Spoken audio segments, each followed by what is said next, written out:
Hello, everyone. Welcome back to the Car Chat podcast. And today I have Peter Greaves, aka Petrol Ped, with me. Hello, people. So this is the first time we've actually met. It is. I come across you on the internet making videos. Don't you find it? Oh, no. That'll be my expensive camera. Don't worry, that's all good. It wasn't filming anyway, that's fine. Don't you find it weird, though? You follow people online and you think you know them, but you've never met them before. Yeah, it's weird. It's very weird. Although, what it does allow you is when you finally talk to someone on the phone. Like when you called me earlier just to arrange some logistics. And I was like, well, I know exactly who this voice is. That you're like, oh, hello, hey, how you doing? It's not And some, you're like, oh, yeah, it's not not some that weird weirdo voice. ringing you up you've never spoken to before. But it is odd that. And I think definitely do people come up to you and sort of feel like they already know you? Have you had that? Yeah, I mean, it's weird. I probably need to start this by, I'm not the biggest YouTuber social media thing, but yeah, you don't need to be that big for people to recognise you. I got first recognised after I had about 500 subscribers and someone came up to me at Festival of Speed and went, oh, you're Petrol Ped. But it is weird. And the thing that is very weird is I've got a really active kind of set of followers that I reply to all their comments and discuss stuff within the comments section. So I know them by their handle on YouTube or Facebook or Instagram. So when they come up and say hello, you just have to say, which one are you online? And then put faces to names. But it is very weird. It is odd. And then some people introduce themselves as their handle. Yeah, that's. I think that sort of almost harks back to like forum days. Yeah, I'm so and so and so, and you're like, yeah, but like, what's your name? Yeah, I'm Sam. You are Tom or whatever. Yeah. So you're on social media on Instagram. You're Petrol Ped. Is that Petrol Ped one word? Petrol_Ped. And it's the same on Instagram. That's on Instagram. Twitter's Petrol_Ped. Facebook's Petrol Ped, and YouTube's Petrol Ped. And why Petrol Ped? Well, I needed to name my YouTube channel something. And I can remember driving, I can't remember where I was driving, but when I made the decision to start YouTube, which I'm sure we'll probably talk about the drivers for that, I thought I need a channel name. I'm Peter, but since I was about 5, my family have called me Pedro. Okay. My brother was in the army. He came home from leave one weekend with a Spanish mate, and the second he met me, he went, hey, Pedro, and that was it. So Pedro stuck. I went to university. Pedro became Ped. A lot of friends and family called me Ped. So when I started YouTube, I thought, well, Petrol Head, Petrol Ped. Yeah. Which is great, unless you're American. Because in America, Ped has a very, very different meaning. Different connotation. Yeah. Do you have Americans pointing this out? All the time. Nice. Yes. Nice. Yeah. Although I point out that actually, if you're going to spell paedophile, spell it correctly. It's P-A-E-D. Yeah. Yes. Fair. Yes. Fair. So there you go. Or I thought it might be something to do with being pedantic, and that would also fit. Well, yeah, exactly. The problem is, and I think it's probably the same for a few people, you choose these handles when you don't know what you're going to... You've got no followers. You've got no followers. You don't know if it's going to be successful. It might be something you do for a couple of weeks and then forget. And then, a few years later, it becomes a brand and you end up... I mean, I'm sporting my... Oh, my, yeah, my nice stash here for the audio only. But yeah, no, so... Yeah, and then you kind of try and build a brand from it. So it is a bit weird. So how did you get into YouTube? And then presumably you've done something other than YouTube before you started YouTube. Yeah. So my story of getting into YouTube, I think for me is a good one for those youngsters watching YouTube thinking, I'd love to do that, but it's really hard work. But I started off, I used to watch the guys, we know the guys now, Sam from Seen Through Glass and Paul from Supercars of London and Tim, Shmee 150, and you'd watch those videos and you'd see the cars they were driving or taking pictures of, and I've always loved cars, always loved driving. My background is I'm a trainer in telecoms, so I've been doing that for 20 years. So I stand up in front of people and talk about stuff and present. So I figured I'm reasonably good at presenting. I was quite good at taking still pictures, not in the same league as you. It's not my. I just could frame a shot. Something you were interested in. I think with stills, if you can see a picture and frame it, and I think that not everybody can do that, and you'd probably definitely back me up on that. Most people are like too far away or the subject's tiny, but so I thought I can frame a good picture. I'd never done anything with video at all, and I got to the point where I used to watch and I thought I'm sure I could do that myself. So I went out. I had an old GoPro that I had. I used to have a Caterham track day car, so I had a little GoPro I used to get footage from for that. I bought a Sony Handycam and that was it. And off you went. Filmed my first video of my car. I've still got it, my Mini John Cooper Works. I did a film of that, and the kind of rest is history, really. But did I think back then it would lead to the stuff I do now? No chance. Yeah. No chance. So when you started out, were you just making videos like did you just make them every now and then?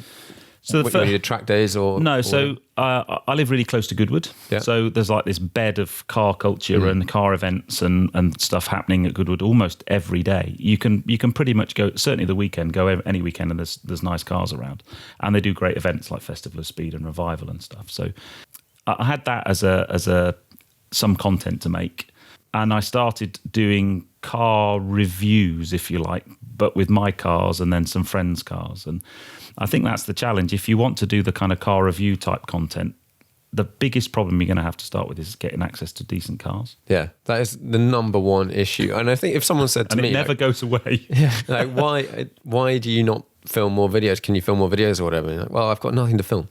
Like, I only want to make something interesting. Yeah.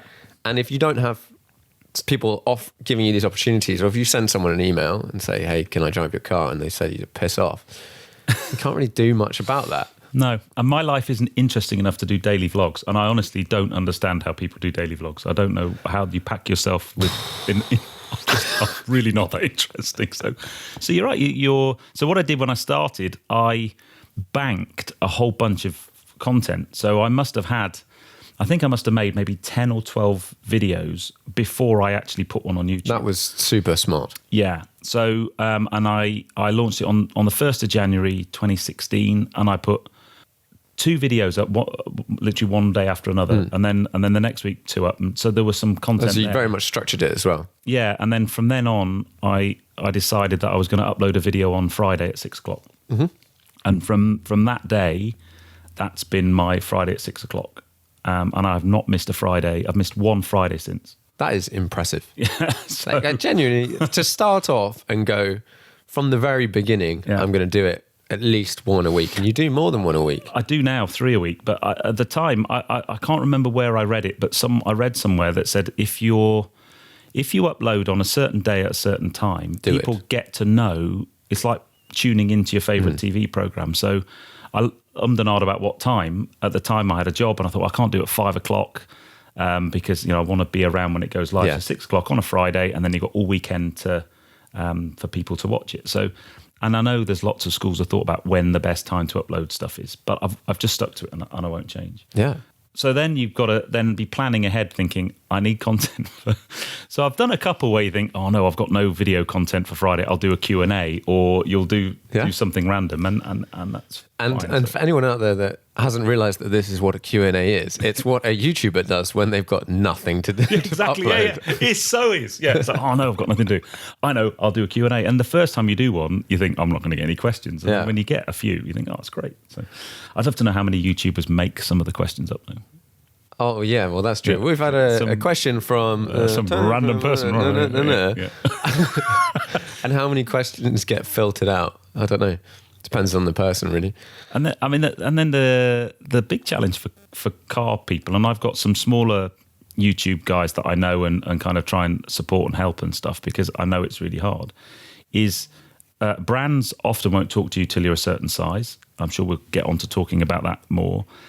Dealers are really, really funny. They'll either be well into it and be supportive, but they'll want to see what you're good, how good your videos are, and whether it's worth them giving you a car for a day. And some just aren't interested at all. Yeah, I find that one really interesting, because I think some people you come across are totally, they get it, but for most dealerships, they have no marketing, like really.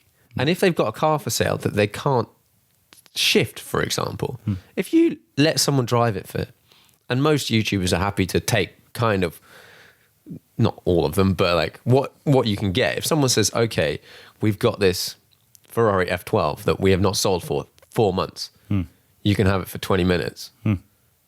You would make something in that 20 minutes. So video that's going live tonight at 6, I filmed on Saturday. I got literally 20 minutes in the new McLaren GT. Nice. And I filmed one take with a guy from McLaren next to me, and we went for a drive on a circular route round Goodwood. That was at the invite of McLaren New Forest. And that's it. That's all I got, 20 minutes and a bit of time to get some B-roll.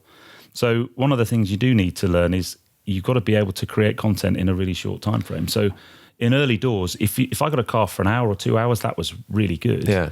And now with a dealer, it's normally a day. And now I'm lucky enough to be working with brands, and they'll give you a car for anything from 2 days to a week.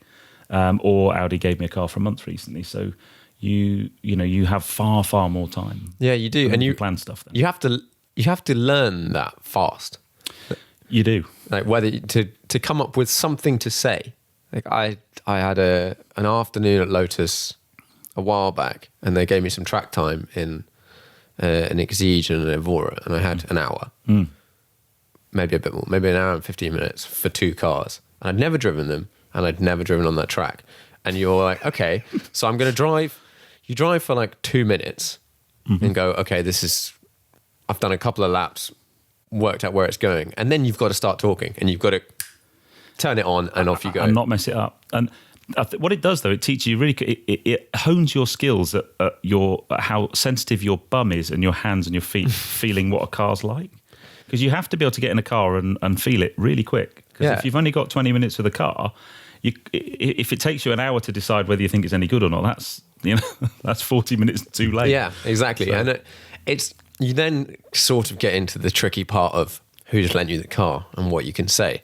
But once I know kind of what I like in cars, and as I get older and then try different things, that changes, what I'm looking for in a certain car. But if I get in a car and my immediate thought is, ugh, I don't like this, you've got a problem, because one, you can't then spout off an interesting 10 minutes. You remove the enthusiasm part and you become very analytical. This is this, this is this, this is this, this is this. And you make a video. But there is this sort of assumption that everyone's going to say nice stuff about every car. And ideally you want to, but... So I knew we'd end up talking about this, because for me it's a really... I was at the BMW 1 Series press drives last week, and my 1 Series video went up last week. And I've had some comments this week about... Because I didn't really criticise the car that much, because genuinely, I thought it was a really good car. So which cars did you drive? I drove the new 118i, which is the front-wheel drive. It's a 1.5 3-cylinder 1 Series, which hasn't front-wheel drive, hasn't gone down well. And then I drove the M135i, which is a 4-pot 2-litre turbo 4-wheel drive. So both of those are massively out of the BMW. They are. And the really interesting thing is talking to the guys at BMW, is because obviously the 1 Series are famous for being rear-wheel drive. Yeah. The 140i had a 6-pot, 3-litre, a mega engine. So, but you put those things to one side and just drive the car on its merits as it is a car, and they both drove really, really well. The front-wheel drive 118 was a really nice car to drive. So I did struggle to find anything negative to say about it. So instantly, I'm at the paymaster of BMW, and I'm only there because I'm being paid. Because you haven't just shot it down straight out off the bat. And that couldn't be further from the truth. And I think if you're going to do car reviews, the really important thing, that there's a few things I learned quite early on, and I asked other influencers like Tim and stuff, and James JWD, what kind of things to do, and they just said, be yourself and create good quality content. And for me, if you're going to do car reviews, the really difficult thing is early on. We've already mentioned about it's difficult to get cars, so you feel like you have to say nice things about the car so that garage or brand will give you another car. And it's very difficult to get in a car and think, I don't like this, and say negative things about it, because you think they'll never give me another car again. I think it depends on how you do it. Most of the press teams I know, if they thought that's how you were being, they wouldn't give you cars, because they don't want you to blow sunshine up their car. They want an honest opinion. I just think you have to balance. If you got in the car and go, there is a balance. Do like a Jeremy Clarkson. He could kill a car with one comment. I'm not Jeremy Clarkson. You know, he's got so much sway. He made the aerial atom by that one film on Top Gear all those years ago, and he killed destroyed. Koenigsegg. Yeah, exactly. Yeah. Now I'm not going to do that, but you know, my very first Hyundai press car was the i30N Performance, mega little hatch, axle tramp like no car I'd ever driven in my life. It was horrific, and I said that on the video. Hyundai didn't complain. They didn't say, we're not going to give you another car again. They loved the video. It did over 100,000 views. They were happy as Larry. So it's really, you have to just say what you see and hope it's okay. I 100% agree. And my way of combating that, also no one lends me any cars, so it's a very good way of not reviewing cars, but is just to try and actively drive cars that I think I'm going to like, or that are my sort of thing. A really good idea. But then, for example, I've been banging at BMW for ages to let me drive. Well, one, just the M2 the competition, and they're just not interested. And I don't really understand why, but fine, that's their decision. But I think as you go up the price brackets, or there's certain manufacturers that wouldn't take kindly to you calling out cars unless you've reached a certain level of sort of journalistic integrity, or you're working for Evo or Top Gear or something where you're kind of allowed to say whatever you want because they're going to send you the stuff. Whereas I think there are brands that are, like you said, are just open, and they do know the reality of, if it's rubbish, it's rubbish. You're not going to say it's rubbish. You might point out things it's not very good at. Yeah. I mean, I think the integrity thing's important. So my I guess the first probably 2 years of YouTube, I've been doing YouTube coming up to 4 years. It'll be 4 years in January. So the first couple of years was almost entirely local dealers and other, if I call them subscribers' cars, but people saying, I've got this car, would you like to drive it? And with those dealers, they very quickly realised that if I did a film on a car for them, they'd have people walk in the dealership within a couple of weeks saying, I've seen this car online, and I've got evidence of that across different brands. So that's the thing that makes them happy to give me other cars. Yeah. And the same thing now with at brand level. But so I know that people watch stuff and value my opinion, and I'm not going to say a car's rubbish for the sake of a good bit of thumbnail or some clickbait. And my honest opinion, I don't think there are that many bad cars out there. Really, that's it. Most modern day cars, most of them are pretty good. Yeah, most of them are very good. Yeah, you'll have to, and I think there's a whole bunch of. Are we going to get onto keyboard warriors? I bet we will. There's a whole bunch of there's a community of people out there that just, will not accept anything. So a really good example for me, I drove when the Boxster 718 came out. Mm-hmm. I drove that, and I had driven the previous gen with the 6-cylinder engine, and I drove both the 300 brake one and the 350S, and honestly, mega cars, and I didn't think it sounded that bad. Yeah, different, not bad. Man, that sets a fire in the comment section. Yeah, it lights up some. It's got to have 6 cylinders, and it's got to. And I'm like, well, yes, but that's just the way of the world is. This is what they've done. That's what's happening. It's like, I love a V12, a naturally aspirated V12. They're great. You're not going to see very many of them anymore. The Boxster is an interesting one.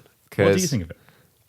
I've driven an S, 718S, and it was my dealer invited me to go and drive the range. Yeah, they send out to a lot of customers, and I thought it was a really good car, but I 100%, as someone who's owned a 981 Boxster and a bunch of Porsches and stuff, the engine is just, it doesn't have the oral... It doesn't sing. Stuff, which for most of the people that are buying it, they don't care. They really don't care, or don't know, it doesn't bother them that much.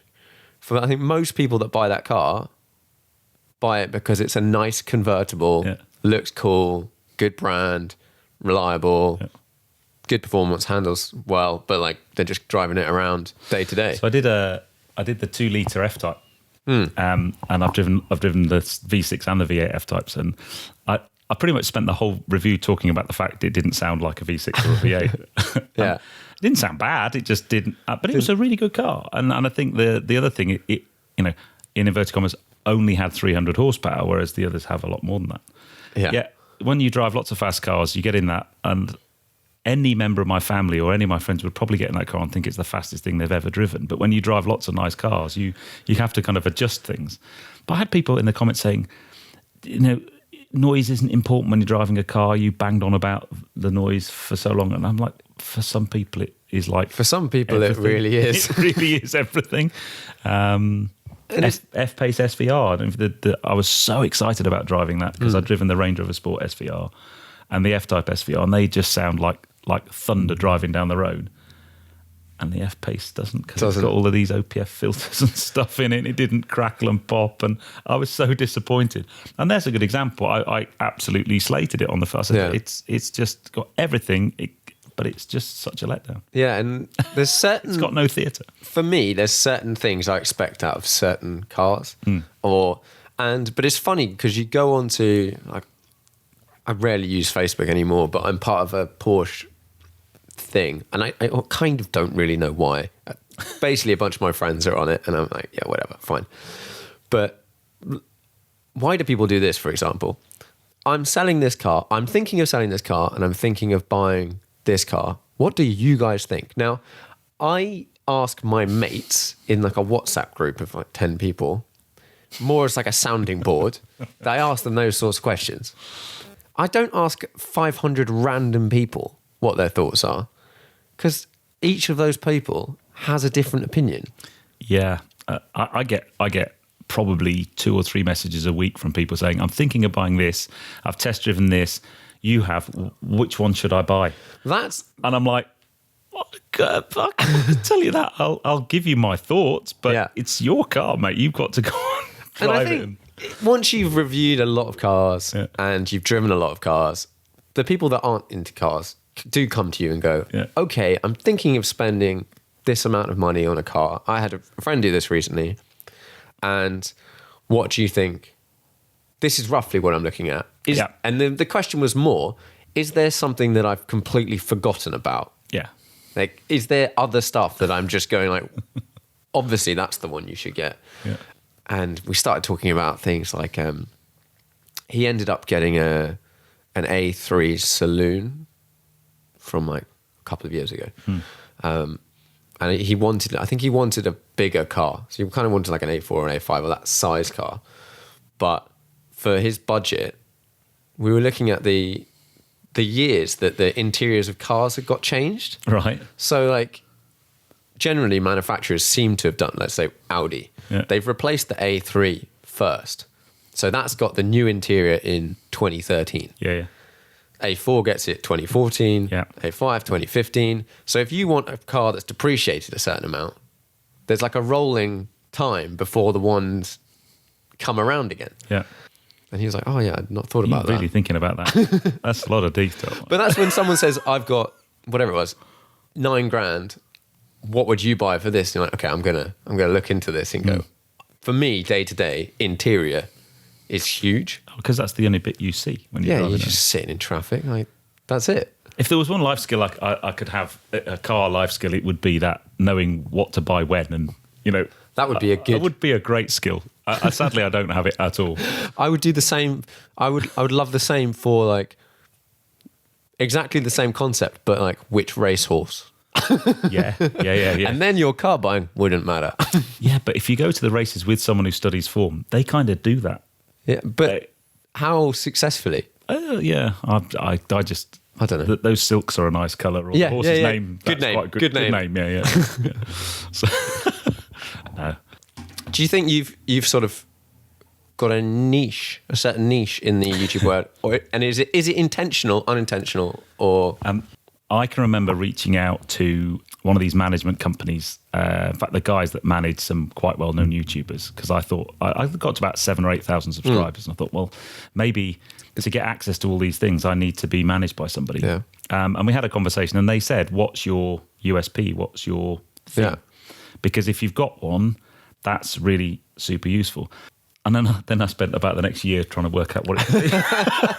The obvious one, and it won't work on the podcast if you haven't seen any of my content, but I'm quite an old YouTuber. There's only Harry Metcalf older than me, really. So I am 47. So what that means is the demographic of people who watch my stuff is slewed slightly older than most channels, I think. What is your general spread? It's normally like a bit of a bell curve. It's a bell curve, but it starts getting high around 35 and it goes up to about 55. So most of my kind of 65% of my viewers are within those two limits. So much older than a lot, so I think. And what that means is the guys who watch my videos are the guys with the money who can often buy the cars. Yeah. And that's my pitch. Fair enough. And when I flew to the Middle East with work, with my proper job early this year, and a guy and his wife were sat next to me on the plane, and I was sat down and he just leant over and he went, "Sorry, you're Petrol Ped, aren't you?" I was like, I am, yes. He went, "I bought an Audi RS4 because of you." You're like, "Can you write this down in an email?" He did. Amazing.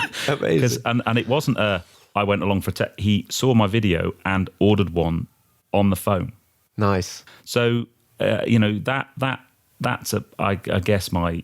And that happens. That 100% happens. Yeah. And if you can, for aspiring car reviewers, if you can capture that, and I know it's often kind of anecdotal evidence, but if you can capture those types of things, if people tweet you or send you an Instagram or whatever and say, I went and bought that car, that's really powerful. My reviews aren't so much about the kind of, what how the sat nav works or what the MMI is like, what the stereo is like. I'm very much about what it's like to drive as a car. Mm-hmm. I call them, is it a driver's car? I like driver's cars. So, what's a driver's car? Well, they all obviously until we get autonomous cars, all of them are. But something that just a visceral kind. The ultimate driver's car for me would be something like a Caterham, but you can't live with one of those. Yeah. But I had a Caterham for a year, and every time I got in that car, even if you didn't drive it fast, it just made you feel really, really special. People say, "Well, what's the best car you've ever driven, driver's car-wise?" Suzuki Swift, the new one, is really mega. The new Fiesta ST, mega. I really want to drive one of those. They are, because they've got personality, and you get behind the wheel and you go, "Oh, I knew I should have." Yeah, so that things like an MX-5 or an Abarth 124 Spider or something like that they're drivers' cars, top end of the scale, McLaren 600 LT, Porsche 911, those types of things. That doesn't mean I won't drive other things, but that's what you'd rather drive. I think it's the same for me. I love cars that reward you for driving them. Yeah. And I also like I like other cars. I recently changed my M2 for an S4 Avant, which I believe you have. I have an S4 Avant. Is that your one park? Yeah, it's like it's basically like the same spec, isn't it? It's the same colour and everything. Yeah. Brilliant car. But I didn't buy that because it was the best driver's car of the lot. When I looked at the cars that were sort of in that bracket, I wanted something a bit bigger, more space, comfy, blah, blah, blah, blah, blah. And I don't approach that with which gives me the most visceral feeling for driving it. All the other factors start to come in overhead. Now, the reason I love my S4 is because it's just a brilliant car at everything. It's fast, it's got loads of room, it's four-wheel drive, so you can drive fast when it's horrible, wet, and muddy, and you're not going to feel like you're ever going to get into trouble. So you can get from A to B at the legal speed limit, obviously, people. Yeah, the entire time. All the time. But it's just a really, really good car. And you'll get 33, 34 miles per gallon. Yeah. So, what do you think of them? Yours is a petrol one, right? It is. Yeah. So what do you think of the change? I haven't driven it yet. So I haven't driven it. I am very keen to drive one. The interesting thing for me, when we bought... So I'm on my second S4, actually. We had a B8.5 and now we've got the B9. Yeah. And when we bought the original S4, we actually had a Range Rover Sport autobiography, and it was just a bit thirsty, so we thought, well, we'll get an estate car, a little bit more sensible, a bit more frugal, and we were looking at a 3-litre diesel Quattro A4 S-Line. Which actually is not massively different in performance, is it? No, not really, no. The problem is, as my local dealer said, they are rare as rocking horse poo, basically. We just couldn't find one. And then I said, well, I'll have a look at the S4. Didn't think about the S4 because it was petrol and we were worried about economy. And then when you look at the numbers, actually, it's not nearly as bad as you think. Yeah. And we got one, and that was it. Love affair begun. And then when that got to 85,000 miles, I was actually looking for a car for me. Yeah. I was looking at an RS3, and the guys I was working with to find me a car said, we've got a really nice S4. And I'm like, oh no. So we replaced the wife's car, and then that was it. I didn't get my car. I'm still waiting for it. So. Does part of you not like the fact you replace an S4 with an S4? Oh, YouTube doesn't. Oh, well, yeah, but screw that. So that's not my YouTube car, is my Mini, I guess. Yes and no. It was just a really good car. Yeah. Would I have liked something a bit different? Yeah, but we looked and there wasn't. We honestly couldn't really find something that kind of did the same thing for the same kind of money. And, It is like... would I like an RS4? Yes, but they're 15 to 20 grand more. And I don't think you get 15 to 20 grand more performance. No, you really don't. Not to live with every day, the amount of miles we do. BMW 3 Series Touring Extra, they just didn't light my fire. Yeah. I'm really not a Mercedes kind of person. Sorry, Mercedes fans out there. And then it started to be really difficult. I went through the full loop of what you do when you do these things. And it was... I knew the value of my M2. And I was like, well, if I can ideally spend the same amount of money, I'd rather just not spend any more money, or, not a lot of difference. Yeah. But if there's something that really gets me, then I'm happy to spend more money on it. And I tried it was like, okay, I want a bit more space, comfy, yada, yada, yada. Went and drove a C63 Estate. In my head, I was like, I do like the sound of those cars. I like the idea of those cars. And I drove it, and I got out of it. And on the way home, even the guy at the dealership, who was great, was like, this is not the car for you, is it? And I was like, I don't know why not. I'm not sure why not, but it just wasn't. All your neighbours would hate you within a week. I don't know whether they would. I don't know. It's just... Anyway, so that was that. And then I booked in to drive an S4. The one I wanted to drive turned out that they're having the wheels refurbed, so I couldn't. And then on the way home, there was an RS4 at Finchley Road Audi, which is probably still for sale there. I offered them a lot less than they're trying to sell it for, and they didn't take me up on that offer. That's why I don't have an RS4.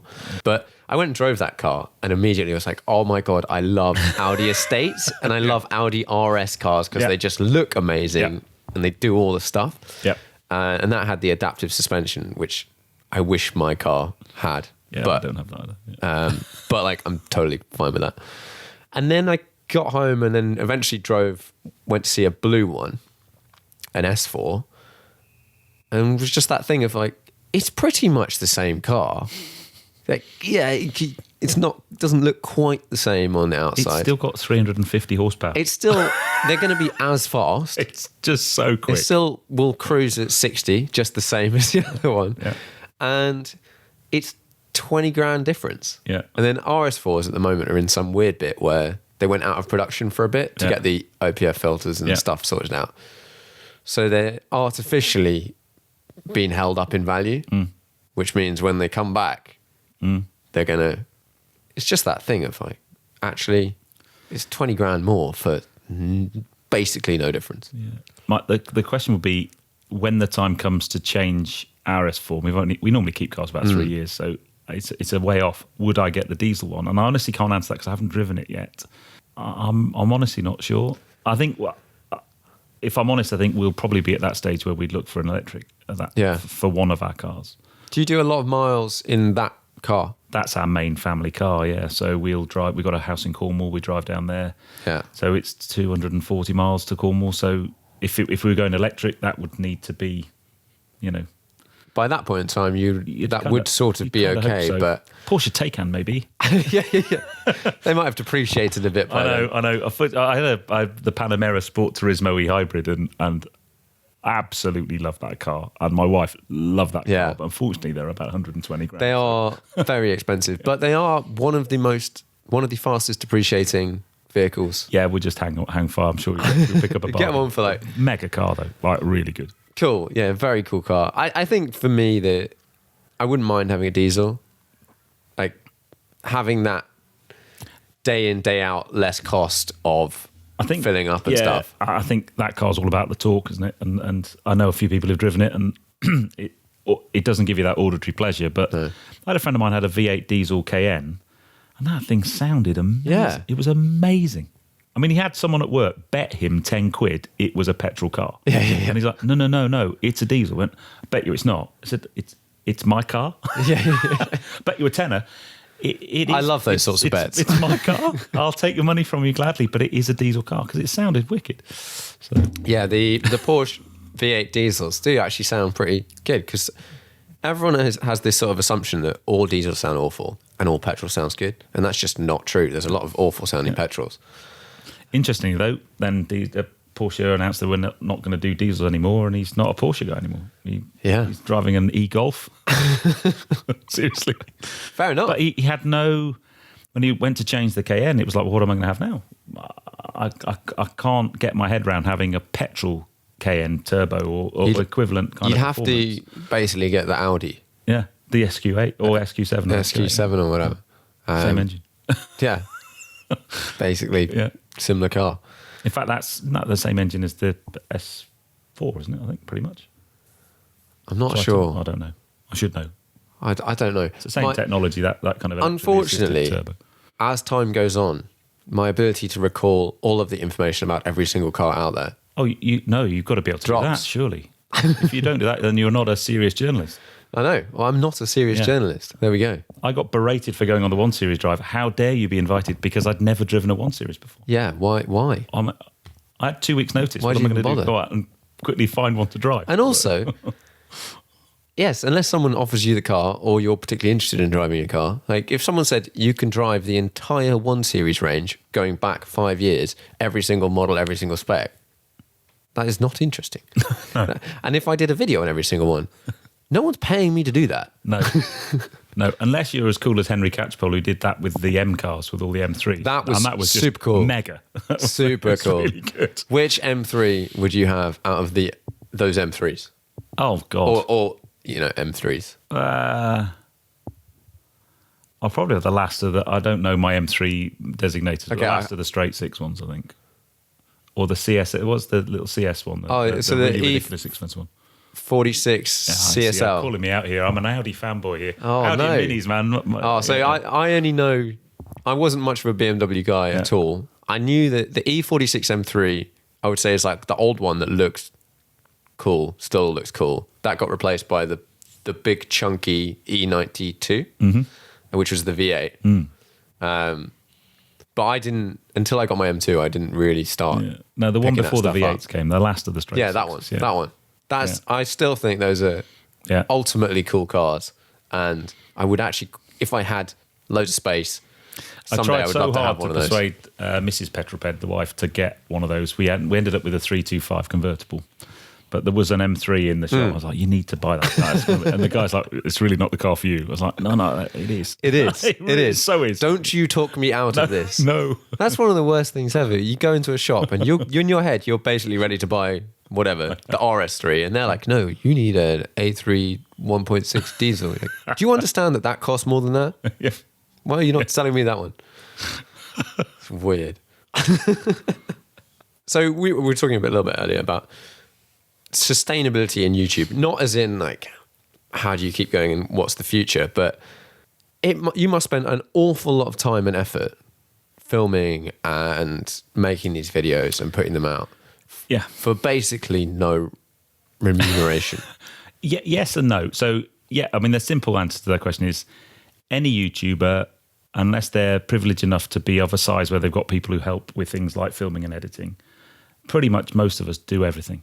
Yeah. So I remember I filmed my first video and then I got home and went, oh no, I've got to edit that. How am I going to do that? So I then had to teach myself how to edit. What's your product of choice for editing? Now, Final Cut and iMovie, depending on...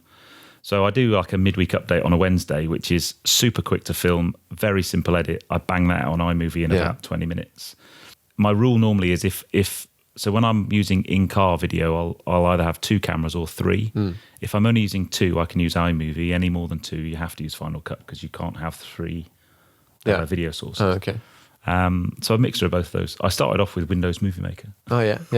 That's how everyone starts. Yeah, because I had a PC at home and it had Windows Movie Maker and it was free. And I used that for I don't know, a year, 18 months, something like that. And then bought a Mac and then went from there. And then used iMovie for another year or so until I went to Final Cut. Yeah. And the only reason I did Final Cut was I did a series about being a racing driver, and I had multiple cameras and I couldn't do more than 2 cameras, so I had to buy Final Cut. So you did a series about being a racing driver. Yeah. What were you racing? In what form were you a racing driver? So if we step back a bit of time, so pre-YouTube, I got my racing license, my National B race license, about 7 years ago, because I had a Caterham Superlight, and at Goodwood, I'm in the Goodwood Road Racing Club, and they have on a Easter bank holiday Monday, they do a sprint at Goodwood, which is just a timed lap around the motor circuit. And I went to see it the year before, and we had a friend doing it, and I thought, that's the coolest thing ever. So when I got the Caterham, I thought, I'm going to do the sprint next year, but you need your race license. So I went and got my Audis and did my race license. And I just used it for sprints, but I'd never done any wheel-to-wheel stuff because it's very expensive and couldn't afford to do it. I then started YouTube, and a kind of series of events happened. I don't know if you've ever had this. So it started off, I took a photograph of a Lancia Delta HF Integrale, beautiful yellow one, at a breakfast club. A friend of mine said, I know the guy who owns that. The next thing, I'm put in touch with the guy who owns it, who's the coolest guy ever. And then he said, would you like to come and drive it? And I said, I'd love to. And he said, oh, by the way, I've also got a rally-prepared Martini liveried HF Integrale. Okay. Would you like to drive that too? So I was like, yeah, of course. So went and did that, but filmed both of those. And I've obsessed about those cars since I can remember. I just think they're one of the coolest cars ever.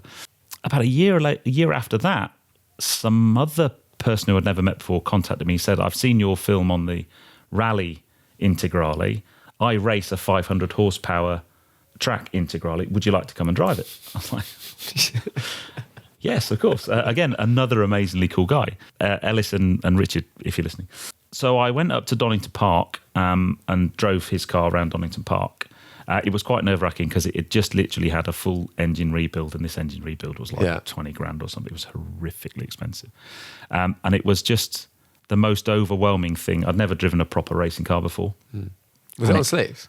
No, it wasn't. It was on kind of dry tyres, but cut slicks basically. But it was proper racing, a proper dog box. And, it was so intimidating, but amazing.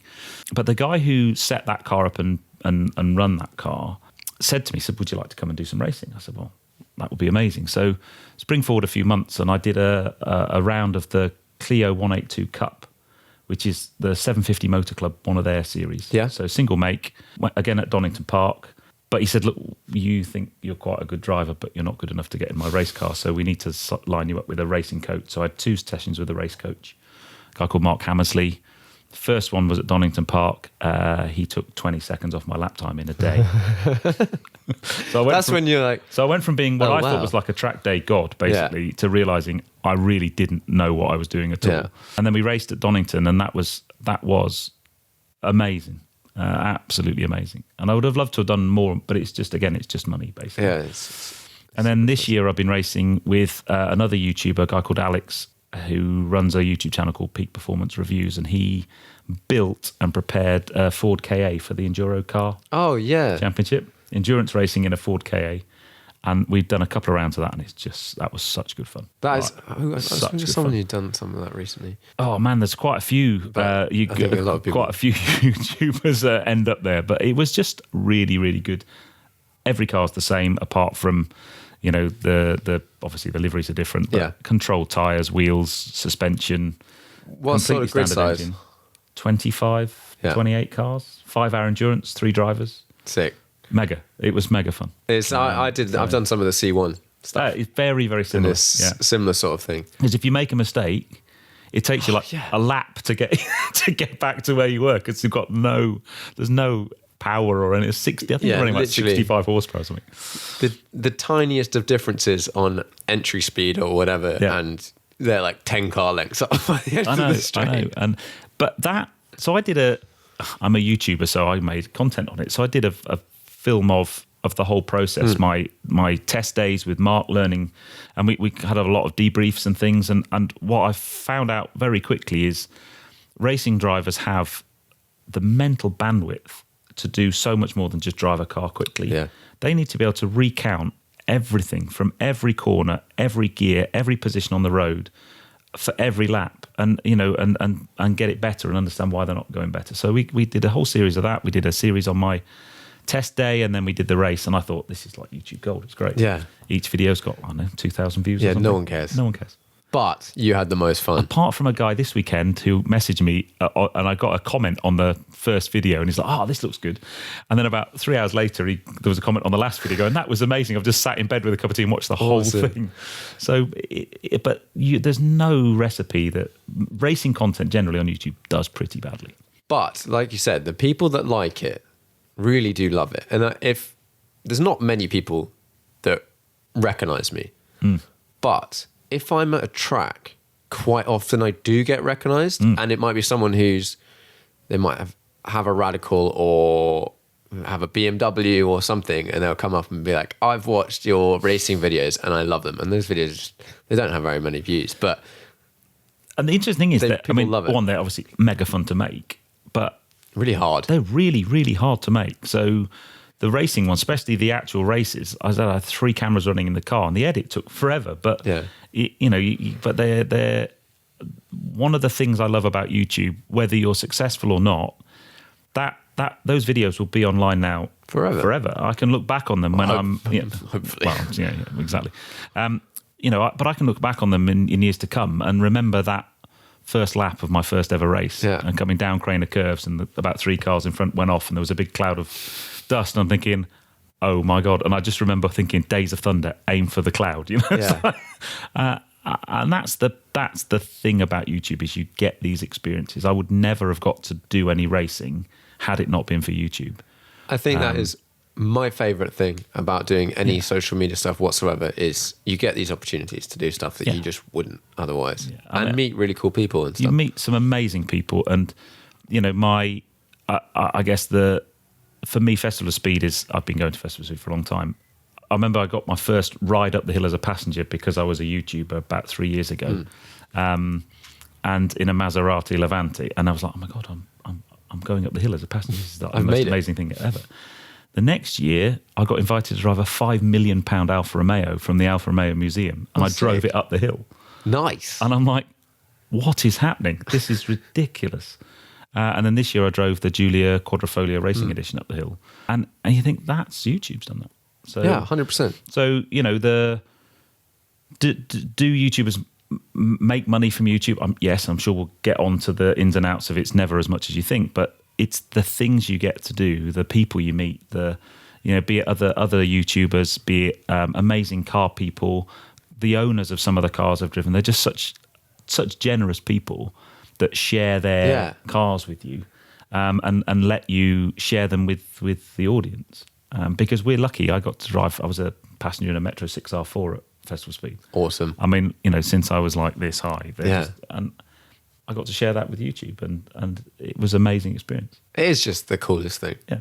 And those things, those moments are what you remember when you're grinding to make something. Or even actually, the ones that stand out for me are really nice comments or feedback on stuff, and they basically wipe out all the negative ones, which there always are. The keyboard warriors. Yeah, exactly. Yeah. And then you get something like really heartfelt, or you come across someone and they come up to you and be like, this blah, blah, blah, blah, blah, blah. And you're like, oh yeah, I could put a lot of that for whatever reason. You're like, oh yeah, no, that was...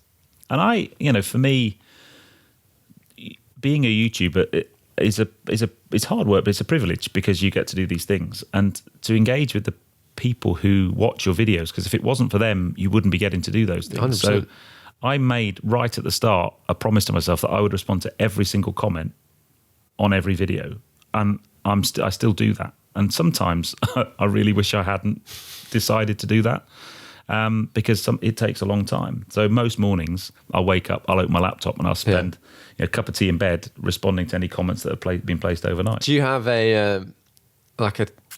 as time goes on, that's obviously going to get more and more difficult. Do you think you're going to set like a timeline on it? Like, for example, if, let's say, someone comments on an Instagram post of mine from 4 years ago or even 5 weeks ago, realistically, the way Instagram works, I'm never going to see that comment. Yeah. Because it shows it throws in likes with all the comments and stuff, and it's just basically impossible. And YouTube, I comment on most stuff because I don't get that many comments unless it's some dirge, and then I'll just try to ignore it. Yeah. Well, yeah, it's really tough because sometimes if a video does really well, I mean, it did really well, but the comments were quite negative. I did a video on the Audi e-tron, and that got 1,000 comments in about 3 days. That is quite a lot. And I responded to them all, pretty much. Fair play. Sometimes you just give them a little heart. Yeah. Sometimes you ignore them because it's just bile. I do find it quite hard not to bite, unfortunately. So it's tough. It's really tough. So sometimes I find that quite therapeutic. So, I mean, my favourite comment, I can't remember what video it was on now, but someone put in the comments, man, this channel's for people with small dicks. All right. So in the comment I put, that's great, you'll fit right in, make sure to subscribe. Right. Yeah, I like it. And then screen grabbed it and stuck it on Instagram, Facebook, and it did really well on there. Nice. So you it's a really difficult one, but yeah, there will come a point, if you said to someone like Tim, do you respond to every comment? Of course he doesn't. He gets thousands and thousands and thousands. It's just not practical. But I would still like to try because I think that engagement level, it's one of those metrics that sits in the back of YouTube, and you don't see it straight away. You see views and subscribers, but the level of engagement you have is super important for brands, because if you have a very high engagement, then they know people are interacting with you. They're interested. That for me is really important. That's why I find the whole podcast thing quite interesting, because let's say you've got a 4-minute YouTube video, a 9-minute YouTube video. I would say the average views is like 50% of that. That's pretty good. Yeah. But that's only 3 minutes or 4 minutes or something. Whereas you can find with podcasts, like I've got it with 2-hour podcasts, and like the average listen time is like an hour and a half. Yeah. Like what? Yeah, what are you doing, people? Yeah. Guys, what the hell? I guess you could be driving somewhere listening to it. Well, that's it. I think you are super engaged, and most people with a podcast, you can listen and do other stuff. Yeah. And I think, I've got an unwritten rule for me. 20 minutes is my maximum length of video. I very, very rarely will go over it unless for a specific reason. And some people would argue that's too long, but YouTube likes it to be more than 10. So it's kind of got to be more than 10. So 15 minutes, I guess, would be ideal. But, I don't even know anymore what YouTube wants. Like I don't think anybody does. It's tricky. I think if you can get it super engaging, it can be as long as possible. Yeah. Watch time seems to be a thing at the moment. So if you can get people for listening for 45 minutes, that is really good. Yeah, I think... But that is a long video. If you've got average watch time, anything over 3 minutes, you're doing really well. Mine's about 7 or 8. So I know that's a good number. But yeah, ultimately, you've got to be create engaging content. And people often say, oh yeah, how do you become good at YouTube? I said, well, you've got to make stuff that people want to watch and make a lot of videos and learn. Yeah, how it works for you. I watch a lot of other bits of content and constantly try and think how did that shot work? How did they make that? How many cameras are they using? Are they using one and just being clever, or they got multiple cameras working? The interesting thing for me, I don't script at all. I'll have some bullet points of top stats of the car and things. But I know some guys that will really plan and script cuts and all kinds of things. And that's not my style. So for me, any aspiring YouTubers out there, you have to do your own thing, not try and be someone else, because that you're just not being genuine to yourself. Yeah. And everyone's so different. You can, if you watch someone, the two opposite ends. Well, I guess for me, the 3 guys I watch. So if you watch Tim, for me, Tim's videos are really simple in the edit, but his knowledge and ability to put stuff across is so impressive. His ability to absorb and then put out, regurgitate information I'll go in to a continuous string. Yeah, I'll go to a launch and you get given a whole bunch of stuff. And then, I'll think, oh, God, how many horsepower was it again? Yeah. What was it? Tim's like, poof, he's like a machine. And then you look at someone like Sam from Seen Through Glass and his edits and the quality of his camera work and it's just you watch that and think, that's really good. And then nowadays, I'm just obsessed with Carfection and Henry Catchpole because their videos are some of their amazing. videos are just, they are ridiculously good. They are broadcast quality. Oh, 100%. And they're so well written and thought through and filmed and edited. They're a pleasure to watch. And so you watch those. I watch those and goes, if I could get an ounce of that in some of the stuff I do, I'd be a really, really happy person. So yeah, you watch a lot of other people, but then you have to then, okay, my style is X and do it your own way. Yeah, and what works for you? Those people. It was interesting having Alex Goy on the podcast. He used to present for X-Car and still does that sort of stuff. And different people have, like you're saying, have different mindsets on what he is an out-and-out journalist. And he likes making a movie, sort of like a video that has a script. So because I watched the podcast and I found it really interesting. He talked about the script for him is really... That was it. It's like really important. The most important part. I was watching it. I was walking my dog, walking along, watching it going, I might write a storyboard, maybe. Yeah. Depending on how long I got the car for, and sometimes you don't have the time to do that. But I've never ever written a script. No, neither. For voiceover, I do. If I've got voiceover segments, I write it because it just comes out better. But I was thinking maybe I should. Yeah, I do it. What for the stuff he does is really good. So, but not really. But it's interesting because in the YouTube world, there is space for all these different things. Yeah. And I think if you're someone, most of the content that I watch, if it's general entertainment, I want to watch something probably that's been scripted. Maybe not, but probably it's been scripted, but it's been shot amazingly, and it's just. Wow, it's like a movie. It's probably cost them 10 grand to make, but that's the thing. But if I'm buying a car, for example, or if I'm really nerding out on some old thing, like, okay, I just want to find the most information about an old car. Yeah. I will probably watch like everything that there is. And I want to hear from owners, whether it's a crap video, but it's just someone who owns the car talking about it. Doesn't really matter about the production value. You just want the information that has come across. And therefore, I realized with myself making videos, I love making arty stuff. But for me making YouTube videos, it doesn't make any sense to put in the amount of effort and then get other people involved and all that stuff. Because it would just cost a ton to do something that was essentially an advert almost for another company for no real... I would love to make loads of those, but the time and effort means nowadays I'm quite happy to go and set up a bunch of cameras, make it pretty raw, pretty run and gun, film it all in half an hour. The edit might take a while, but done. Yeah. And I'm okay with that. Yeah, and I think the first film I'd not been going long. A friend of mine had a Rolls-Royce Wraith for a week.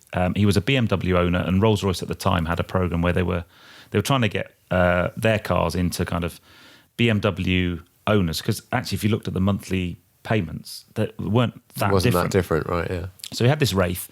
So he said, "I've got a Wraith for a week." So we then went through Rolls-Royce and said, "Am I allowed to drive it?" So I managed to get on the insurance so I could do a film. I thought, right. This is the first proper let's do this £250,000 car. And I got a friend of mine whose mate is a drone pilot, so he bought this proper drone, and there were 3 of them flying the drone, and we did all of these kind of... And it was... I spent ages on the edit, and I'm not the best editor in the world anyway, and it did like 2,000 views. Yeah. And so just because you put lots of effort in, there's no guarantee that that's going to make it a good video. Ignoring, so something I was talking to Sid about. Do you know Sid? Oh, yeah. He loves making, or used to anyway, the really high production stuff. But we were talking about it and go, okay, well, just ignore the number of views, right, for 1 second. Were you really pleased with the output from that video? Oh, I loved it.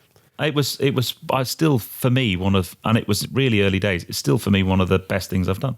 So 100% worth it. Oh God, yeah, I'm not. Yeah, absolutely. Yeah. But if we're commercially, no, makes no sense. Yeah.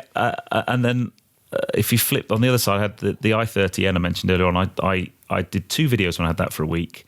I just did a living with video. I drove down to a house in Cornwall. So I had some cameras running, chatted about the car on the way down.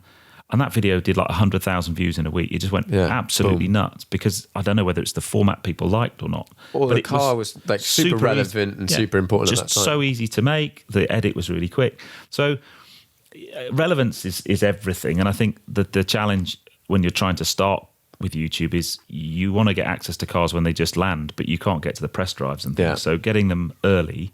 My most successful video still to date is the Range Rover Velar.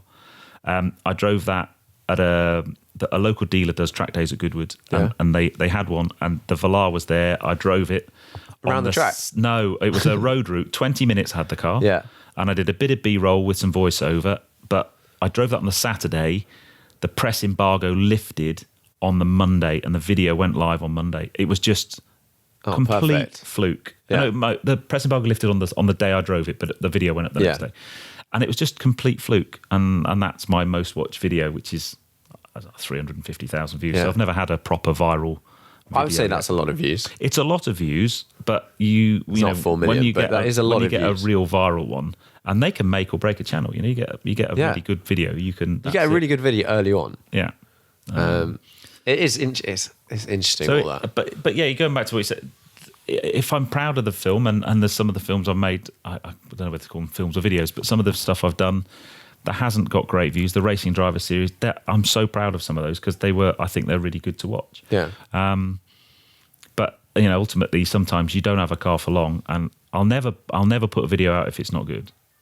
I'll not just put something out for the sake of it. I know I said I'd hit a video every Friday. I've never put just some old rubbish out just to make sure I put one up. And so I did a video a week since I've started. Then I started about 2 years ago. I do a midweek update now on the Wednesday at 6. And I did that for two reasons. One, I heard that YouTube likes it when you have a regular heartbeat of content, and I was only putting one film up a week. Yeah. And two, it was just a way of engaging with my audience, but also letting them know what's coming. And so it's 3 minutes What's long. in your 3 minute? So it's called a midweek 180. I often get grief because it's never 3 minutes because there's like a minute intro and a 2 minute outro. I do shout out. So if you're in the top 5 people commenting, you get a shout out the next week. I always ask people where they are because the thing I love about YouTube is you get some people in amazing places. You know, the first time as a YouTuber, the first time someone comments from like Australia, you think, oh my God, someone's watching me in Australia. That's far away. Yeah. The best, I was doing a training course in Miami to a bunch of delegates that came from the Caribbean. And on the first morning, the guy sat there and went, "You're Petrol Ped." And I'm like, "You're kidding me." I'm like, in Miami. And so I do a where are you and what you're doing. And then a bit of F1 news because I love my F1. If there's a car that's launched that week, a little bit about that. And that's one that's informational, but also it kind of helps on the search. Yeah. You know, if people are searching for that, then that's quite good. Yeah. And then what the film for Friday is, and you know, a bit of a heads up really. So it's just, and then lots of engagement with the in the comments. So. Yeah, those sorts of videos are. I've occasionally done a podcast like that. Yeah, just a bit of news, and I think I'm going to do some more because whenever a new thing comes out, I've got some rubbish to say about it, like 100%. And even if like it's quite an easy bit of content to make. And it's also something that is interesting. Yeah. I mean, I make that video. I normally do it in the first take. Yeah. So it's normally 5 minutes to film. It's a really simple edit. So it's 20 minutes, maybe half an hour to edit. A couple of pictures, whatever. And that's it. And I'll normally film it on a Tuesday. So it goes live on the Wednesday and that's it. So that I've done one of those for the last 2.5 years. And then the Monday, I've only really been doing 3 videos a week since the beginning of the year because you just need the content. And I've only missed a couple of those. That's good. I'm impressed that from the day one to like now. And I'm not a full-time YouTuber. And you're not a full-time YouTuber at all? No. That is... No, like, I wish. Do you generally film your videos at the weekend then? Well, yes, to start with. But if you're married, like I am, that doesn't tend to have longevity. Yeah. I've been away all week, darling, doing my job. And now, by the way, Saturday morning, I'm going to go and drive something. So the Saturday just gone, I drove the McLaren GT in the morning and then was meant to do something in the afternoon. And that didn't go down very well. But every now and again, it's okay. So do you try and batch videos if possible? Yeah. So I started YouTube as a hobby. And I was very much at the weekends, editing after work and at the weekends. And I did that for, I don't know, a year and a half probably. You get to the point where once you get to a certain size, you start getting asked to things and sometimes those things might be during the week, so you need to have holiday. And even though I was a part owner of the company I worked for, I only had 25 days annual leave, which isn't a lot. And once you factor in a couple of weeks of holiday with the family and all those types of things. So I was having to turn things down, or I was committed on the days that I'd been asked to do, and I had to turn down some really cool things. Plus my job was changing a bit, and I thought, right, okay, I'm gonna go freelance as a trainer. So I left my company and became a freelance trainer, and I now work with clients delivering their content on a freelance basis. So probably maybe 5 or 10 days a month doing my day job, and then that frees me up the rest of the time to do YouTube. So you've now got a lot more time to do the YouTube. And that's fine. But again, we were having a chat before the podcast started, that the perception is, I think, that you become a YouTuber and you drive around in flash cars and you earn loads and loads of money. And honestly, that is so far from the truth. It's not funny. Yeah. In fact, most YouTubers I know, yes, they earn money from YouTube every month, but they probably spend that and then some on making the films that earn that money. Yeah. Be that in fuel or travel or hotels or whatever it might be. So for YouTube to become your full-time job, you either are in a fortunate position in that maybe your job that it's replacing wasn't particularly well paid anyway, so therefore you don't have to earn that much money, or you live with your parents or whatever. Now I've got 2 mortgages, so they need paying, and you have financial commitment, so you can't just say I'm going to be a YouTuber. I'm dovetailing those things in, but it gives me more time. So you asked about batching. So if I can, if you can feel, so I've got a press car this week. So I'm doing a film about just following my week. I know we said that I don't have an interesting enough life to do that, but this week actually I've got quite a few quite cool things on. Coming here to do the podcast with you. I'm going to Italy on Friday and Saturday with a bath for a bath day. So I'll kind of do a video following that, and then I'll do the proper review. I'll film that car on Thursday. So I'll get 2 videos out of the week with that car. Sometimes at events you can get a few videos and stuff. More than one, yeah. But it is, my diary is constantly, right, what's next? When's the next press car? And you bank stuff. Yeah. So most YouTubers I know have on a hard drive somewhere a to edit file, which is the footage of stuff they haven't yet made. Yeah. And that's a happy place until you go to that to edit file and realize it's empty. And then you're like, okay, I've got, when you've got 3 or 4 films that you haven't edited, it's a really happy place, because you kind of can take your foot off the gas a bit, and then when it empties, you're like, oh no. You know what's one step above that one? The scheduled on YouTube, not yet posted. Oh, that is the best. Yeah. That's a good place to be. That's a very good place to be. Although I think I did YouTube for 2 years before realizing you could schedule. Oh, videos. really? Yeah. Oh, wow. Let's not go there. Well, there's for some people out there that may upload to YouTube, you can schedule stuff to post at a later date. Yeah, exactly. You schedule it, set the time, and then you can also do it with Instagram. Yeah. And all these other platforms. Yeah, Hootsuite and those types of things. Those sorts of things. I regularly get people be like, I'll be sitting in a room with someone and they're like, how the hell did you just post that? My first response is, why? You on your phone? Yeah. Second of all, I scheduled it. This is 2019, mate. Yeah, exactly. And I like to be there when they drop, but sometimes you can't because you've got other stuff on. So you've shifted from full-time in your day job now to sort of half and half almost, or ish. Pretty much, yeah. YouTube, and presumably along with along with making videos for YouTube, you've had a bunch of opportunities alongside that. Yeah. So, and I guess this is where the term we use is monetizing, but this is where you start to work out how you can monetize yourself. So you get to a certain point in terms of size. For me, it's probably for the last 12 months where you start to get approached by brands to do stuff. So that might be, having their product on a video, which I'm really not very keen on. Yeah. I don't like watching stuff where you go, hey, look, I'm just having to use this sat-nav app on my phone. It just doesn't sit well with me at all. Or you get asked to create content for those brands, for their social channels. And then that's slightly different. So that might mean that whatever product is you do that video for, you might get that product. So it might be a set of tyres for your car, or it might be, so you might do some modifications on your car like I've done this year. And some of that you might not pay for, you might get the exhaust or whatever it might be. So if you look a lot of these the channels that are constantly modifying cars or wrapping cars. I've not wrapped a car yet. I'm very proud of that. YouTube's never wrapped a car. You've missed the boat, mate. Yeah, I have now. Yeah. Dub Customs made a lot of money for a few years on that one. But a lot of those things will either be, they won't be paying for those at all, or they'll be subsidised in some way. And that's a way of monetising yourself. Or you start looking at using your skills you create, so be it presenting skills or whatever, and doing that for other people as well. So I'd like to do more presenting. I think I'm quite good at it. I've done the last 2 years at Festival of Speed. I've done stuff for Goodwood on the big screen. Okay. So they've got a thing in at Festival of Speed called the Future Lab, which is like a technology showcase of really cool stuff.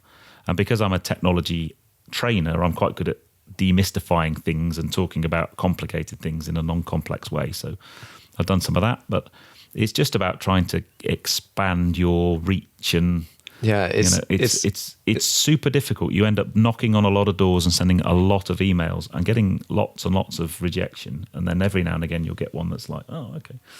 So it's a really funny one, that one. I get approached by loads of random small companies saying like, hey, will you do an Instagram post, or do you want to do a video? And they go, okay, we'll send you this product, which is a product that I probably don't want to start off with. And then we want you to make a video and promote it. And like, do you understand? Like, let's just wind back 20 years. Credibility. Like, wind back before YouTube and influencers and whatever. The idea that someone's going to do some marketing for you for free because you give them something. Like, it sort of used to happen a little bit. But that is a bit bonkers.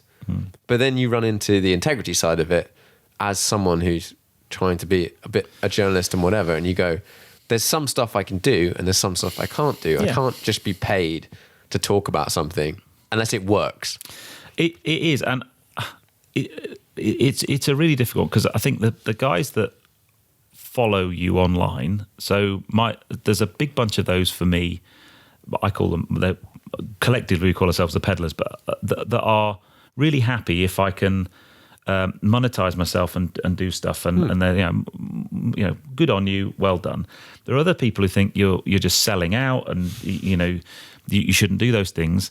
You still have to earn a living at the end of the day, and if I want to create more content, it's got to come from somewhere.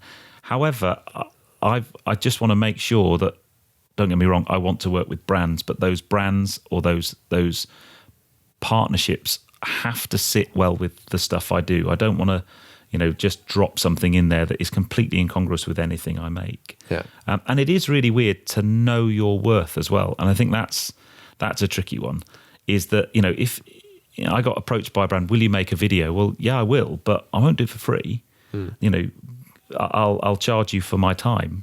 And they're generally quite happy with that. At the end of the day, they're buying access to your base, your followers, your I hate the term influencer. I don't know an influencer who likes it, to be honest. And if you do, you've got problems. You've got real problems. And I hate being called an influencer, but you're called influencers for a reason.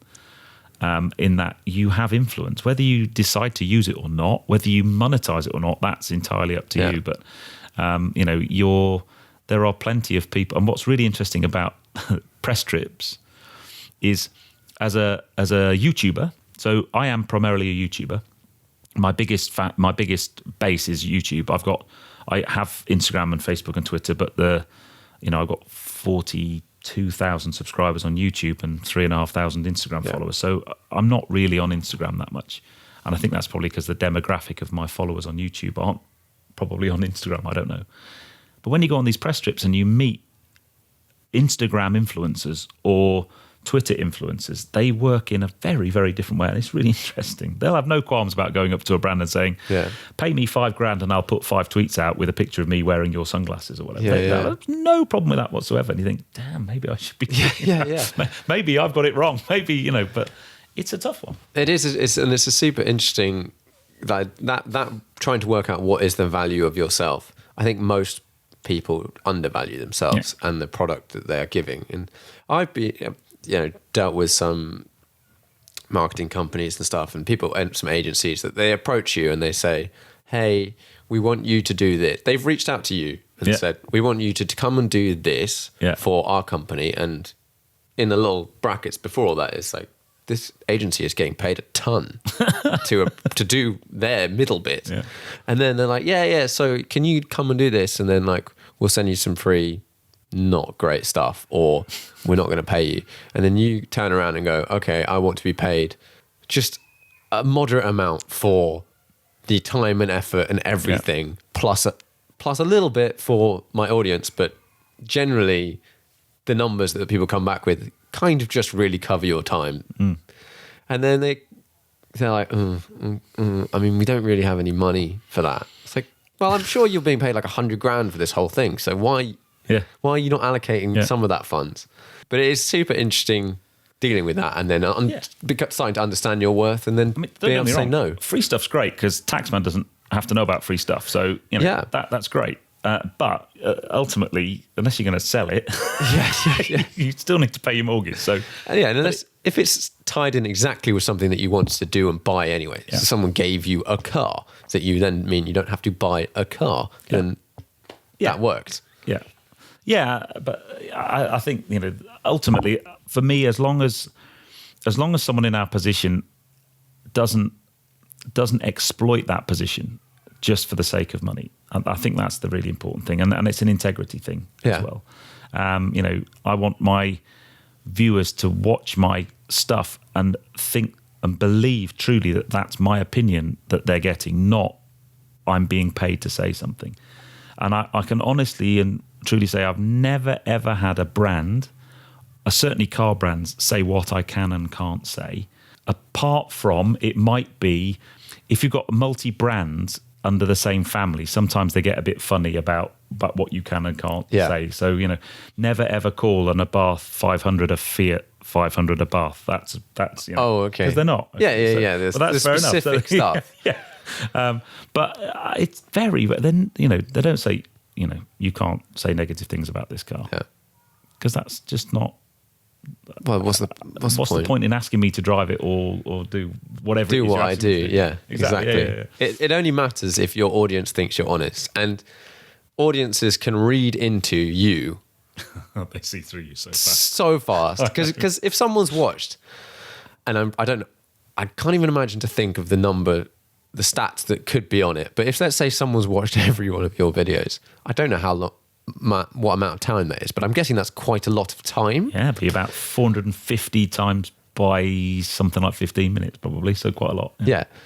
They probably have an insight into like you, or at least your perceived persona that you put out there, or at least there'll then be a gap between what you think you're putting out and what actually people are gathering about you underneath. They know the bullshit straight away. Like whenever a new fancy car comes out, like could be a McLaren, could be a Ferrari, whatever. And you see Evo, Autocar, everyone, all the YouTubers, everyone goes and drives it. What I generally try and do is there's certain people that I value their opinion above others. Fair enough. And I'm quite lucky because I know a lot of the people that go on these press launches. I'll just ask them afterwards. I'm not going to watch their video. Can't be bothered. Unless it's a Carfection video or something. No, they've got another 100 million people following, so it's fine. But I just ask them. But you can normally, you sort of aggregate like 3-4 videos. And you get the underlying idea of whether this is a good car or this is not a good car. Like a TripAdvisor review, right? You don't read just one comment, you read a few. Exactly. I mean, the big challenge with those press launches is, and it's not a hardship, I know, because they're amazing to go on, is you've got X number of people there driving the same car on the same day. It's really hard to get something that's different out. Really difficult. And I don't know how that's going to go forwards, because if you're making YouTube videos, the video has to get views for it to be worth your time going, really, unless it's building the brand and the ticking the boxes and stuff. But at the end of the day, you have to make a video. If you're doing it to try and be semi-sustainable financially, it's got to either add to your portfolio of other stuff that leads to brand deals with different companies down the line or presenting jobs or whatever. And you go, okay, well, my YouTube, it cost me money, but actually net overall, it's good. But if everyone's making the same video the entire time, the pure journalists who turn up with the crew they're all getting paid to be there anyway. So it doesn't, the actual result of the video, yes, I'm sure it loops back, but they're not directly incentivized by having to create unique content. But all the YouTubers are. So I don't know what's going to happen. I now know, like Tim doesn't go on many, I don't think he goes on that many launches anymore. He generally just does his own thing because no one else is doing his thing. Yeah. And I think we'll see a lot more of that. Yeah, I mean, I'm lucky and unfortunate. Now I'm kind of getting to the point where I'm going on these launches and you're hanging out with all these people you've watched for years and you think, this is weird, I'm on a launch. Yeah, It's really cool. But, there's an argument that says sometimes rather than go on the launch, I'd rather just have the car for a week and live with it. I'd rather have the car for the week before the launch and put a video out at the same time. That'd be nice. I mean, I couldn't go on the S4 diesel launch, but hopefully I'll just get it for a week. Yeah. So if we get it for a week, that would be great. But those events are very good at enabling you to create your network and build relationships and get and that again that's another thing is success in car YouTubing is very much about building up a network of people and having credibility with those people because it's a very small world. They all the main guys and all the brands, they kind of they'll disappear from one brand and appear in another one the next week, and it happens all the time. So never ever burn any bridges and just try and get to know and meet as many people as you can. And some brands will resonate with you and ask you to stuff and some won't, and you can keep trying with some of the ones that don't and you're wasting your time. Such is life. Yeah, until the person that you really like and get on with really well may not work at a brand that you particularly care about, but you get on with them really well. Yeah. They may hotfoot it to your favourite brand and you're like, oh, but this is the best day or ever. It goes the other way around. Or go the other way Someone around. who didn't speak to you goes to your favourite brand and you're like, and then the other thing you must never do is ever watch those launches and see the people on them and go, why aren't I there? Yeah. Because that's really bad. It's easy to fall into that. And you have to, I think, I definitely I check myself and be like, look, I know. No one owes you anything. Why didn't I get invited to that? That'd be great. The people that are there are above you in the food chain for whatever reason. Yeah. Or they don't know about you, but if they don't know about you, that's your fault. That reason might not be the obvious metrics of subscriber numbers, view numbers. There are other factors that are far less tangible that are sometimes really, really powerful for brands. Yeah, like it's your best mate that runs it. I'm not saying that is the only reason, but that helps. It could be all kinds of things. But yeah. So. Many, many, many reasons. So you have a press car at the moment. I do. I don't know when your video of that's going to go out. When's it going to go out? So actually today was a good day. I had a press car picked up and one delivered. So I've just got the Renault Megane 300 trophy. That video will probably drop next Friday. So I'll film it on Thursday and then I'll edit it for next Friday. Are you happy to give a little 2 cents on it now? Of the car? Of the car. I've driven it from my house to your house and it's mega. Oh, there we go. It's great. So what's great about it is it's got a manual gearbox. Nice. Remember those things in between you have to move There's them? There's 3 pedals. Yeah. Does it have auto blip? No. What? Well, it might have, but I can't seem to turn it on. But that's great because that means you have to heel and toe. It's great. But the gearbox is really nice. Like I'd put it in my maybe top 3 or 4 gearboxes of any car I've driven. It's that good. It's that good. Up there with Caterham 6-speed, which is mega. My old S2000, which was lovely. Yeah. And then something like a Civic Type R gearboxes are always good, but it's a really good gearbox and it sounds great too. So. It's I don't have much experience of front-wheel drive hot hatches. No. My only real experience of hooning a front-wheel drive car has been the Citroen C1 racing that. And to be honest, that is mega, and it has completely changed my view of slightly of what front-wheel drive cars need are. to drive mine because it's like basically sitting on the back of a Tiger and sticking a firecracker up the front and just hold on tight. And this thing, it's pretty torque steery, but it's a very good car. It's 300 horsepower through the front wheel, so it's a lot of power. It's a lot through the front. Trying to turn and drive at the same time. Yeah. But then I guess also like probably quite practical.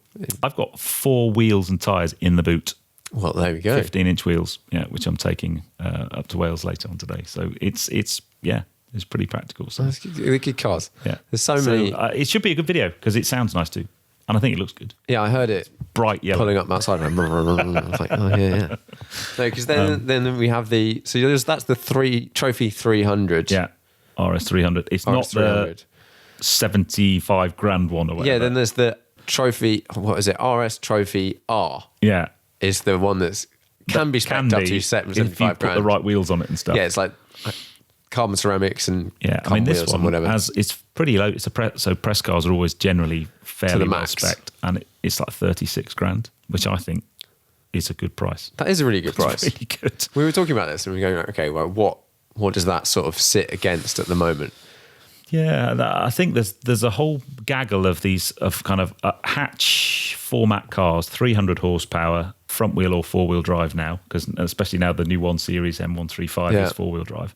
So it'd be that Golf R, S3, Audi S3, the John Cooper Works Clubman Mini, which is 306 brake four wheel drive, which I drove a couple of weeks ago, which is brilliant.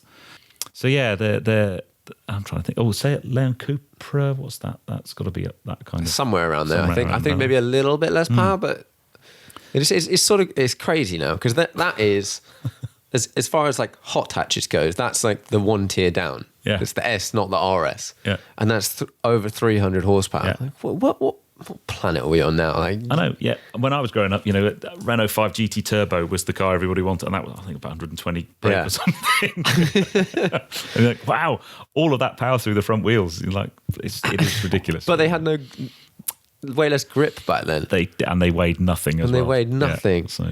I drove the Morgan Plus 6. Have you driven any Morgans? No, and I desperately want to. Yeah, they're super nice people down there who can get in touch. And that was an interesting car because it's like the 3 or like 140i engine. Yeah, that's like, the new one they just brought out. Yeah, in a car that's 1,070 kilos.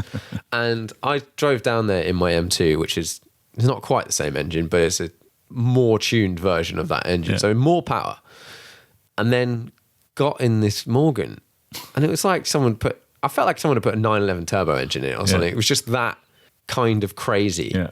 But it was 335 horsepower, and it felt loony. Yeah. And it's just because it didn't weigh anything. I know. I've driven the Caterham 620R. I had that for 2 weeks. Oh, nice. As a press car. And that's 310 brake. Yeah. It weighs 520 kilos. I haven't managed to... I really want to drive that car, and we've been trying to work it out when I can drive it. I've driven the 310. Yeah. And I drove that on a wet day. Yeah. And that was one of... The sort of 45 minutes that I've really drove that car is up there in top 5 of all time. They're mega drives. Cars. I think the 420 is probably the sweet spot. Yeah. Because I had my Caterham had 150 brake. So I wanted a bit more than that, but not as much as 300. That. Yeah. The 620R is ridiculously fast. Great fun, but but just ridiculous. And I broke it on the second day I had it, but I got it. Snapped both drive shafts. Impressive skills. How did you do that? Pulling away from a set of traffic lights. Honestly, if I was trying to be a hero with burnouts and stuff, I would gladly raise my hand, but I really wasn't. It just broke. I just accelerated with a reasonable amount of vigour away from a set of traffic lights, and it just went clunk. And then it wasn't on a drop in a clutch noise. Or anything like that. No, it just made the most awful noise. And I'm like, horrific. So they were very cool. They came and I was in Bristol at the time. They came and picked it up, took it back to the factory, fixed it, and gave it me back a couple of days later. Nice. So. Well, fair enough. Yeah. And we're very apologetic, but. And I then took it to VMAX and did 160 mile an hour in it down the runway at Bruntingthorpe. That must have been an experience. It was pretty scary. Ollie Webb took me around and really, really showed me how to drive. But yeah, that's the probably closest to being killed in a press car I think I've ever had. So I wasn't driving like a loon either, but I went out with a friend and luckily we put helmets on because it had an aero screen. And I'd done my review just wearing sunglasses and no helmet. But because I'd driven up to VMAX, because he was coming to VMAX with me the next day, I was on the motorway, so you really want to drive it with a helmet because you get stone chips and all kinds of things. And my mate, he's got a little Caterham Road Sport, so he said, I'm going to wear my helmet. So like, we'll wear helmets. And we were going down a road, I was probably doing 70 miles an hour maybe, and I had a bird fly out of a bush or a hedge and hit me on the forehead. Oof. Literally on the right there, and it obviously exploded, and I've got this nice big red kind of blood stain on the helmet. Had I not been wearing a crash helmet, that would have been me out of it, I think. Or at least it really spooked me. It would have hit you, and then you would have been like out of it, dazed, and then crashed. Yeah. So the reason I tell the story is because lots of people say, do you really need to wear a helmet? If you are driving a car like a Caterham with a aeroscreen or something like an Atom on the public road, quickly, helmet every time. Yeah. Because you just never know. That's it. Like that's one of those freak things. Freak. I mean, I've never had a bird hit the windscreen of my car in 30 years of driving, but that one day I was driving a car and I had a helmet on, and I'm still here to tell. I've had one. Yeah, like it just like dropped off a bridge. Yeah, straight onto my windscreen. Yeah. Like, oh, yeah. Sweet, Great. Thanks. Cheers. So yeah, good car though. They're wicked. I love the Caterhams. Yeah. I don't know. I hope that they can keep making them for a long, long, long time. Yeah, I suppose I don't know what future laws and regulations and things will happen, but So do you still have a Caterham? no, I sold it. I only had it about a year. Okay. Brilliant thing though. Did you do a bunch of track days and stuff like that? Or? I did track days and sprints and things in it, and it was a good. But then the circumstances change, and you've got a car that's sat in a garage that really was a toy, and it had to go and not getting used. And I'd dreamed of having one since I was at university, so to suddenly have one was very, very cool. And I look back on that year I had with it, and it very fond memory. It was burnt Lamborghini orange. It was with black stripe. It just looked the nuts. It really did. They are. But sadly, great. One day, maybe. One of the things I wanted to ask you. So when you're not making YouTube videos and driving cars or tutoring people, what do you like to do in your off time? Do you have any particular passions? Whether it's like 5 minutes. So I'm a big cyclist. So, a cyclist, okay. Give me a sunny day and I'll be out on the bike. And are you a road biker or a? I do both. So road mainly, but then in the winter, because I live in the South Downs, so we're just so spoilt with mega off-roading. From my house, I can go mountain biking off-road without touching any road for probably 30 miles. Oh, just awesome. literally not touch any tarmac. So we're really lucky. But yeah, no, road cycling. I've done that since about 2009. I bought my bike. 2010, I did 5 stages of the Tour de France route for charity. The last 5 stages, 2 Pyrenean mountain stages, which were horrific, but great. If you look back on it now and I think, wow, but it was hard. Yeah, and I just like cycling up big hills. So this is the first year, actually, because I've been so busy, I've not been on the bike as much as I'd like to this year. But normally I do some stupid bike challenge each year to give me incentive to train through the winter. Yeah, fair enough. Last year I did Paris-Roubaix, the sporty, the bumpy one. Yeah, which was the most difficult day on a bike I've had. That really hurt, actually. My arms, by the end of it, were screaming in agony. Destroyed. The last section of Pavé were like, no! The year before that, I did Mont Ventoux in Provence. There's 3 road routes at Mont Ventoux, and if you do all 3 in the same day, you join this club. Okay. Called the Club des Angles du How Mont far is Ventoux. that? What's the sort of Each climb, there's 3 climbs, there's 21k, 21k, 25k, but they're all 8% or more average. And one of them has a section that it's 10%. It's more than 10% for nearly 10k. That sounds really steep. It is, yeah. So each climb was about 2 hours for me anyway. 2 hours a climb, and then the descents are amazing. Did you do a lot of training for that? I did, yeah, and I lost lots of weight too. I like spending money on carbon fibre for your bike, but any cyclists out there, believe me, the best modification you can do is lose a stone. Yeah, I lost 1.5 stones over winter, and when I came out on the bike in the spring, my Strava times were ridiculous. Yeah, it was like, what have I done? It was like, I'm not carrying an extra I've only just got into it, and I bought my first bike and tried to work out how much I wanted to spend or whatever, and then loads of my friends are mad into it, some of which have spent silly amounts on road bikes.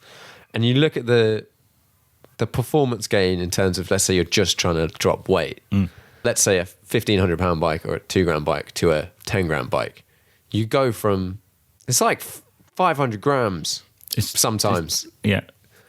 And that's that's not a lot to lose. Most people can lose 500 grams without.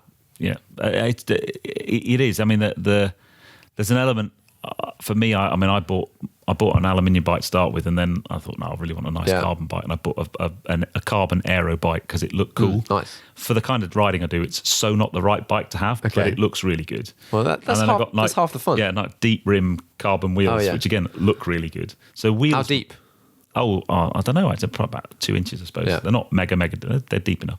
You don't get blown all over the place. Yeah, side winds. It's a bit like riding a sail, but, but yeah, the best mod I put electronic gears, Di2 gears. That was the best money I've spent. That was a lot of money, but it was well worth it. But it was good. Yeah. What's particularly good about it? You don't have to do very much maintenance because I'm rubbish at setting up the radio gears. I always mess them up. So does it just sort of like program itself? Yeah, it just sets itself. And you can fine tune them, but once it's tuned, they're there. And then you just that is good. Push a button to change up or down. And the front derailleur moves when the back one's on extremes as well. So it just... Oh, it does. And when you come past someone and you change the front derailleur, it makes the cooler guy kind of... and it makes this really cool noise. So, yeah, that's worth every penny. I've been geeking out about bike stuff for the last 3 months before buying my bike. Lots of car guys and girls. There are 10% of my followers that are female, just about. Like bikes. Bikes, cars and watches seem to be a very kind of common thread. It was... When I started looking at it, I was like, I realised this is a wormhole because I love techie engineering type stuff and bikes are full of it. Oh, yeah. And I've been good. My bike now is probably 5 years old and I love it so much I'll never change it. But I would love to have one properly made for me. I had my bike, what's called bike fit, so I spent half a day with Specialized getting my bike fitted to me, and it made such a difference. But I'd love to get one made for me. Ooh, that would be, where they measure you and then build the bike to you, rather than measure you and then try and fit the bike you've got to you. Yeah, or fit a bike. Sounds similar, but it's really not the same. But yeah, no, I'd love to do that. But yeah, no, cycling, and then I've got 2 dogs, so walking the dogs, and the 2 dogs are stars of the channel. So, I do. I love dogs. They are in every video, well, not every video, but as many as I can get. So normally I get to a certain point and then we discuss a bit of news items. Oh, so go on then. So I've written... not the B word. So I've written a few of news things that I could come across. Okay. At the moment, we've now got the new Audi RS Q3 and RS Q3 Sportback. Yes. Do you have any thoughts on those? The first render I saw was last week of the Sportback in that lime green colour, and I thought, a baby Urus. That's literally kind of what I thought. And it's like so much like a Urus. And it's the same as it's that shape. Yeah. Is the same as now Porsche have done with their Cayenne Coupe, the Urus, all of that. And you compare the look of the RS Q3 to the RS Q3 Sportback, and they just look like a completely different, almost look like a completely different car. And honestly, for me, I don't get that compact SUV thing.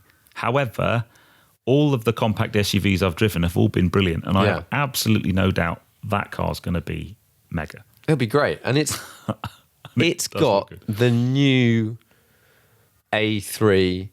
I don't know whether the Q3 has had that interior for a while. It's basically got the new sort of style interior you see on the A6 with the 2 displays. Yeah. Has that been on the Q3 for a while or not? I'm not sure actually, because I think that 2 display one, did that not start on the e-tron? So maybe. I think some of the stuff has come from e-tron and then spread out, because I think the displays in e-tron are really, really very funky. But no, I need to drive one. It looks cool. Badly. I thought it was cool, and it would be fun. Love it. Because Audi stuff, being an Audi owner, Audi stuff does really well on my channel. That's the other thing people might not realise, is that you get known by YouTube algorithms for certain brands of cars. Yes. And when you drive different brands, even though the video might be great and the car might be great, YouTube thinks, well, you don't know anything about BMW or whatever, and doesn't kind of push you out as much. But, and I think so some Audi people does do well for me. End up getting pigeonholed into a certain category. Yeah. Like Joe, everyone's like, he's the BMW guy. Yeah. He's like, I like BMWs, and I've driven a lot of BMWs, but also BMW let me drive their cars. Yeah. So that's why I've got a lot of BMWs on my channel. Yeah. I remember the first time I approached Lotus, they said, we like what you do and whatever, but you've got no Lotuses on your Instagram or whatever. So can you go and do that, and then we'll lend you a car? You're like, no, do you understand how this works? You need to get a car to be able to create the content. So anyway, RSQ3. I've loved that. My RS3 was great. That engine. I so nearly bought an RS3. Yeah. I had a build slot for one, but they, at the time, it was back end of last year, they weren't building them. And then when I pushed for an actual date, they kind of were very non-committal. So I kind of then realised I was going to be spending a lot of money, even though I was getting a good deal. And then I put my money down on my GP3. So That saved me a lot of money. Yeah, fair enough. I saw some renders today. You probably haven't come across it. Liberty Walk have done a kit for the Hurricane. Oh my God. Right, okay. It actually looks pretty badass. If you like wide style body kits with big wings on sports cars, it is exactly what it says on the tin. I don't understand. So, how much money do you have to be able to buy something like a Hurricane? A lot. Right, in the first place, and then take it to someone like Liberty Walk to customize. Cut it up. I mean, don't get me wrong. I was in south of France last year, and there was a Liberty Walk Aventador down there, an orange one, and it did look mega. Not my thing at all, but it did look really mega. They stand out. Yeah. So I do get it, but I just don't understand how much money you'd have to basically do that. I think you've got quite a lot. Yeah. But then, like as you mentioned, south of France, I saw some pictures recently from Monaco, and there were, I think it was 5 Chirons parked up next to each other, and you're like, I've got a Chiron. I'm going to surely there's not going to be, I'm going to outclass everyone here, and there's 4 more parked. It's probably actually 4 of your mates who've got. A few years ago, my wife and I were in South France, and we were staying at the Fairmont, and I had we flew into Nice for just a few days, and I hired the cheapest hire car I could, and it was some bashed up Seat Leon thing. That's the way forward. And I parked up outside the Fairmont, and the concierge came out, and he kind of just about to ask me to move on, and I was like, no, we're checking in. And then I said to him, are you going to leave the car out the front of the hotel? And he just went, no, sir, we have a garage around the back for cars like that. I was like, okay, so you're hiding it from public view. Fair enough. Yeah, it'll be safer. Yeah. It's a hire car, it's not mine. I love, every now and then, I go on holiday and I get the cheapest hire car I can get. Yeah. And I love it for the fact that it resets how I feel about all cars. Because you drive I was away last week, and what did we have? What was it? It was a Ford Focus, but it must have been like a 1 litre or something. Yeah. And interior and everything, actually nice, great sound system, sat nav, whatever, blah, blah, blah. But just no performance. And how many times did you nearly kill yourself by trying to overtake something, putting your foot down, and nothing happens at all? I had to very quickly recalibrate what I thought or take a run up. And acceptable. Yeah, you just have to line it up from 3 miles back. Yeah. But then you come back and get in, like I got in my S4 and was like, oh, this feels really fast. And then also you sit in it like, oh, this feels really nice.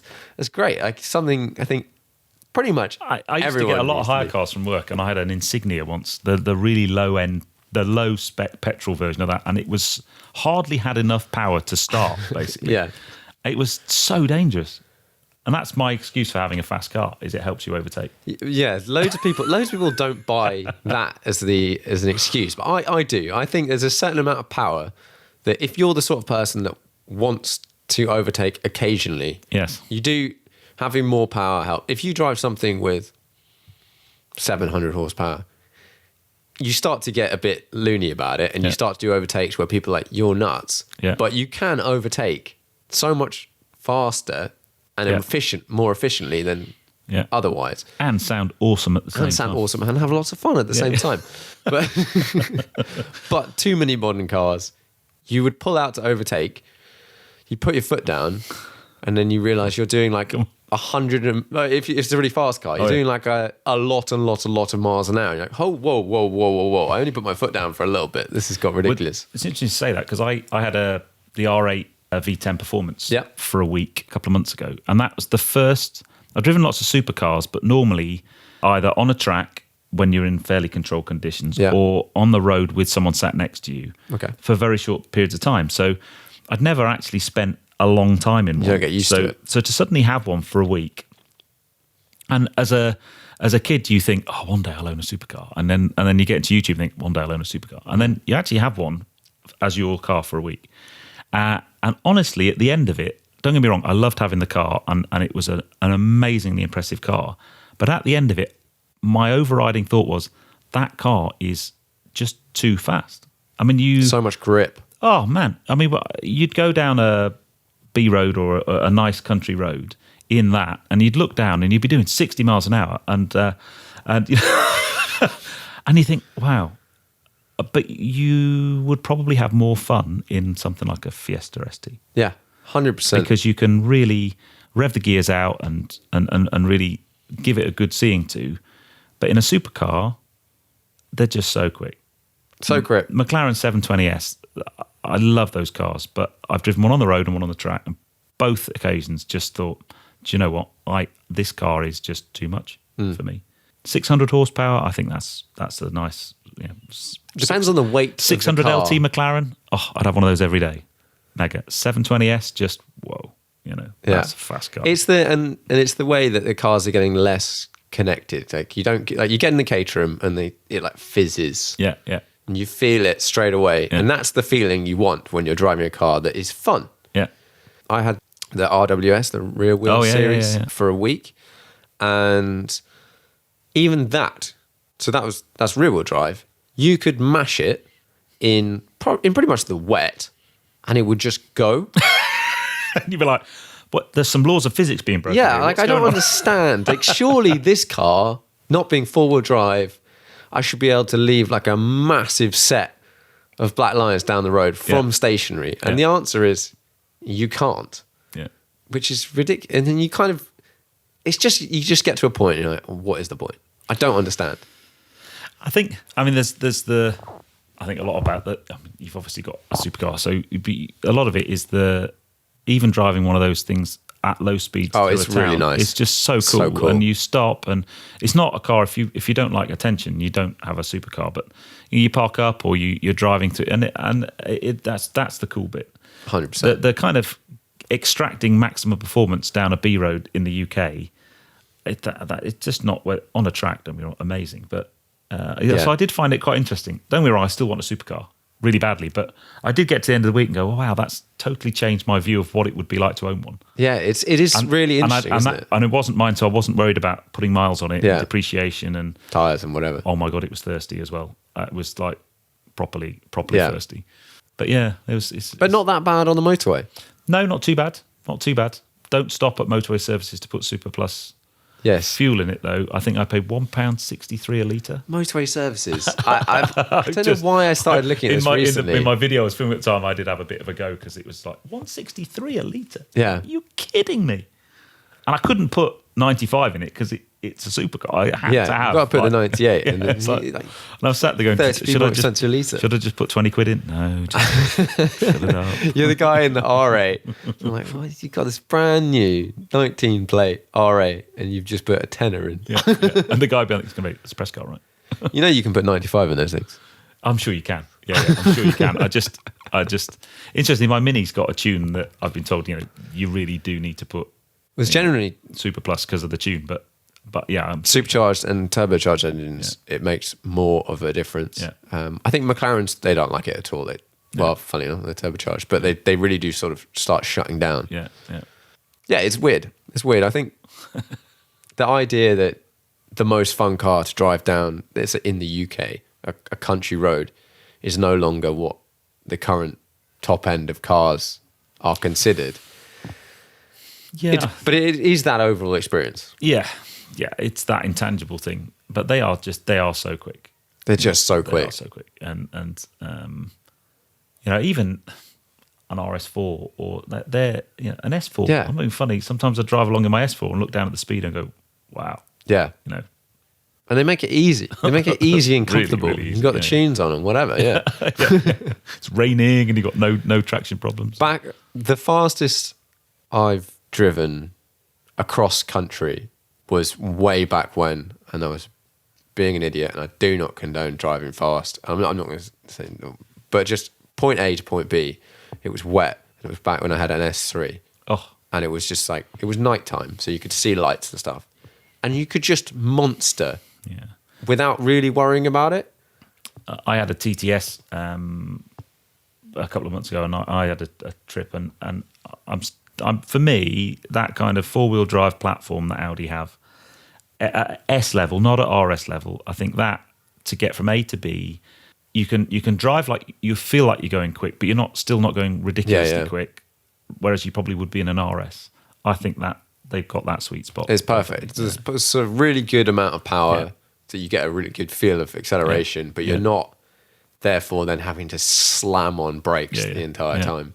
Yeah. So Another new vehicle that we've sort of been starting to be rumoured is the new BMW M2 CS. Yes.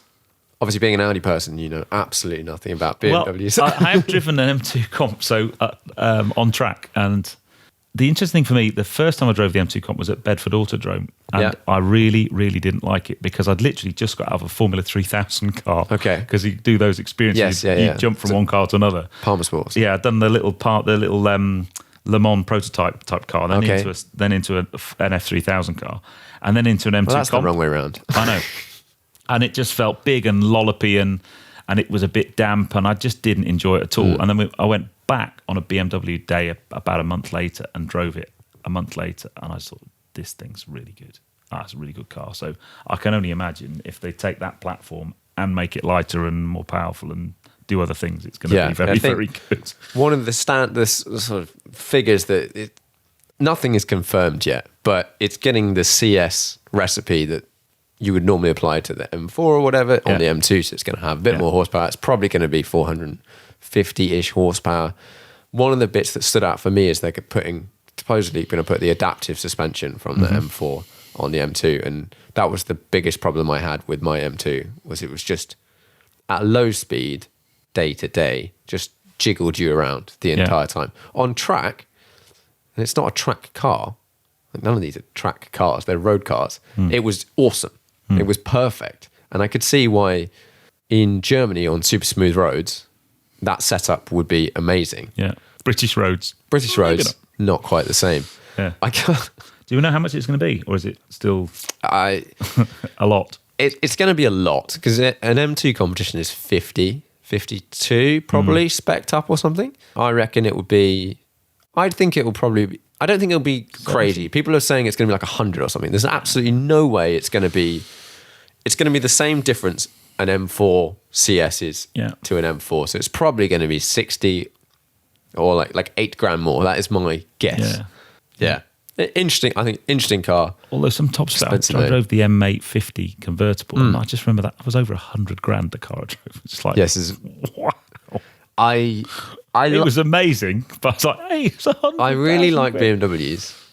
And there's so many cars made by Audi and BMW, etc. For example, like RS5, RS7, RS6, whatever, like M8, all these cars that are high sort of performance versions of a standard saloon car that just, their list price are so expensive and they lose so much of that in the first year.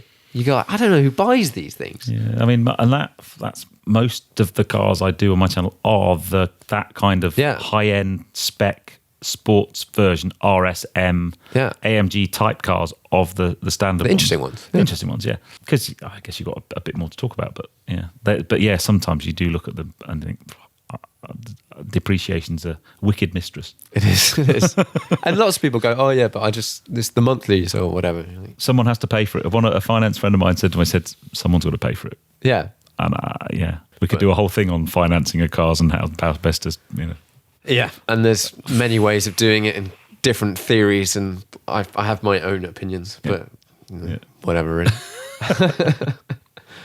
One of the final ones, I wanted to talk about the Megane RS Trophy R, but we've done that. Yeah.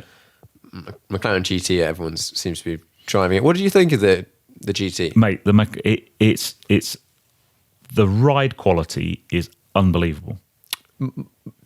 Noticeably different to a 720S? Oh, yeah. Yeah. Really? Yeah. Just because it's got much longer suspension travel. So if you're in comfort, in the suspension mode, in comfort, it drives like a, and this is, don't get upset, McLaren, it drives like a German saloon. It's just superb. And we took it up round Goodwood. There's a couple of roads that the tarmac quality is terrible. And it was amazing. Really good. And you're in comfort mode. If you've got both the powertrain and the suspension in comfort, it's just smooth. The gear changes are seamless. It's beautiful. And then you stick it up in track and you've got what feels like a 570S underneath. Yeah. It's, suddenly got the power and the speed, and it's a bit more firm. Amazing.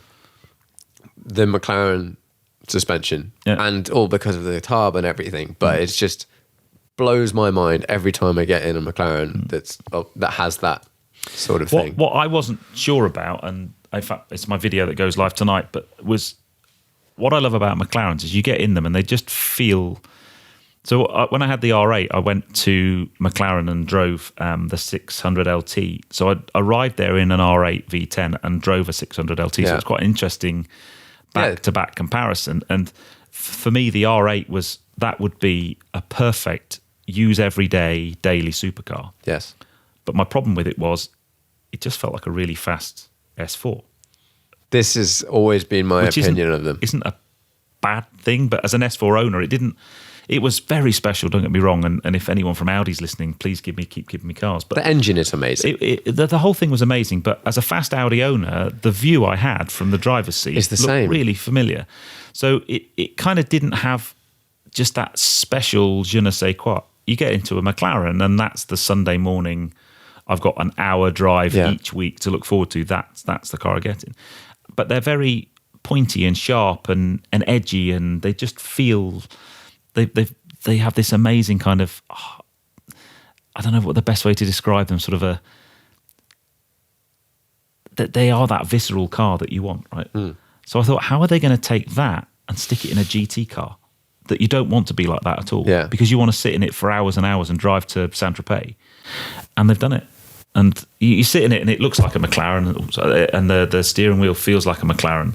But when you're in comfort, it just is so smooth, and you don't, because the nose is a bit higher and a bit shorter, you don't feel like you're going to scrape the front every time you go over a speed ramp, and it's a lot quieter. So at startup, it's not got the big shoutiness, and I know McLarens aren't massively loud anyway, but it's much quieter. But then when you stick it in track, it turns into a McLaren. It's very clever. It's the ability really of cars to do that switch now is, and the space in the back crazy. Is huge. It is big, but you can't see the engine anymore. You can't see the engine, but you've got this kind of leather covered. I don't know how long the leather would look nice if you're sticking golf clubs. It's quite a funky looking material. It's very cool.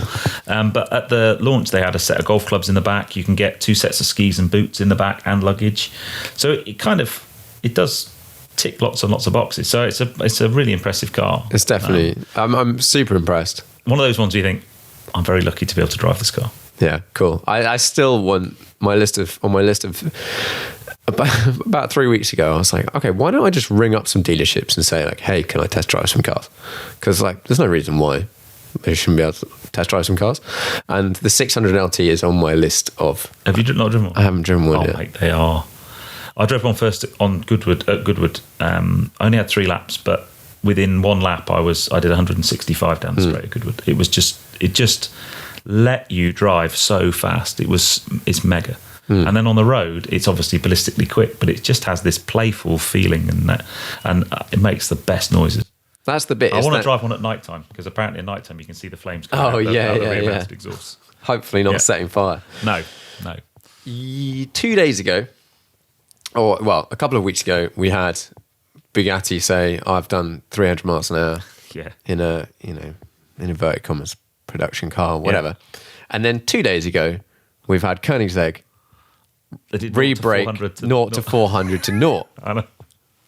And I'm not, off the top of my head, I'm not exactly sure what 400 kilometers an hour is in miles an hour. Do you know? Try and look that one up. Let's look at that. I can quickly look at it. It's so 100 kilometers an hour was 60, isn't it? Yeah, 60. 240 miles an hour. That's ridiculous. So 0 to 240 miles an hour to 0, and the Regera, which only has 1 gear, so it sounded pretty weird doing it, did it in 31.41 seconds, right? So that's just a number you've got to start off with. That is the new record, and it beat their Regera RS by 3 seconds. Now, a Chiron, I looked up some stats on the Chiron. Okay. So to put this in perspective, and whether Koenigsegg may be able to make a car that goes over 300 miles an hour, their 0 to 400 time on a Chiron is 32.6 seconds. So the Regera has got to 400 and stopped in less time than the Chiron. Stop it. Blimey. So the 0 to 400 to 0 of the Chiron is 41.96, which is 10 seconds longer than the Koenigsegg. And the Koenigsegg, when you watch the video, all Koenigsegg have been able to do this. You can slam on the brakes and take your hands off the wheel. What? I honestly find it hard to get my head around that sort of speed. That kind of speed, really. I have no concept of how fast that is. I was really lucky. I sat next to Andy Wallace at a Goodwood dinner 2 years ago, and obviously he's the guy. Really nice guy. Super guy. But just so, I mean, obviously he raced, I can remember watching him race at Le Mans and stuff, and I used to think, you've driven a car at 300 miles an hour. How do you get out the back of your head, what happens if? Yeah. You know what I mean? What happens if a stone goes through the window? What happens if a tyre lets go? What happens if, I mean, any of those things, you're stuffed, basically. As far as I'm aware, my experience of racing drivers is they don't have the what happens. They let that go. Yeah. And however you rationalise that, whether it's just you're young and you don't think about it and it doesn't matter, or you're old and you go, well, it's Bugatti and VW putting this in, and you've seen the prep, you've seen them. I can't remember, I think it was Autocar. I'm not 100% sure. They had some excerpts from Andy, like things he talked about when he was talking about having done the 300, and things that had happened were they individually x-rayed each tyre to make sure the composition of that tyre was as perfect as it should be. So they took like 40 tyres, x-rayed them all, and then picked the 4 best ones or whatever, did that. But there was a section of this flat track that they only Bugatti can use. And it's perfectly flat, apart from apparently above 250 miles an hour. There's a section of the track that became known as the jump, where the car is probably like about a millimetre out. Yeah, it's literally like a millimetre out or whatever, but at 250 miles an hour, the car was starting to like take off. Andy's saying, I think this is not exactly his words, but he was like, after like the attempt number 5 or something, I got used to it and would keep my foot in it flat through the jump. So the car goes up, comes back down, knows it's okay, keeps going. And then he was talking about driving at 300 or that sort of speed, and how the gyrational effect of the wheels was starting to mesh with the steering, which makes sense. If you think about something spinning, it does start to mess with stuff. Reading some stats about just the G-force, how much the valve cap weighs at that kind of speed. It's like that was like a car flexion video. And then you look at someone like Bugatti and Koenigsegg, I think, are similar sorts of, maybe not similar sorts of levels of like engineering.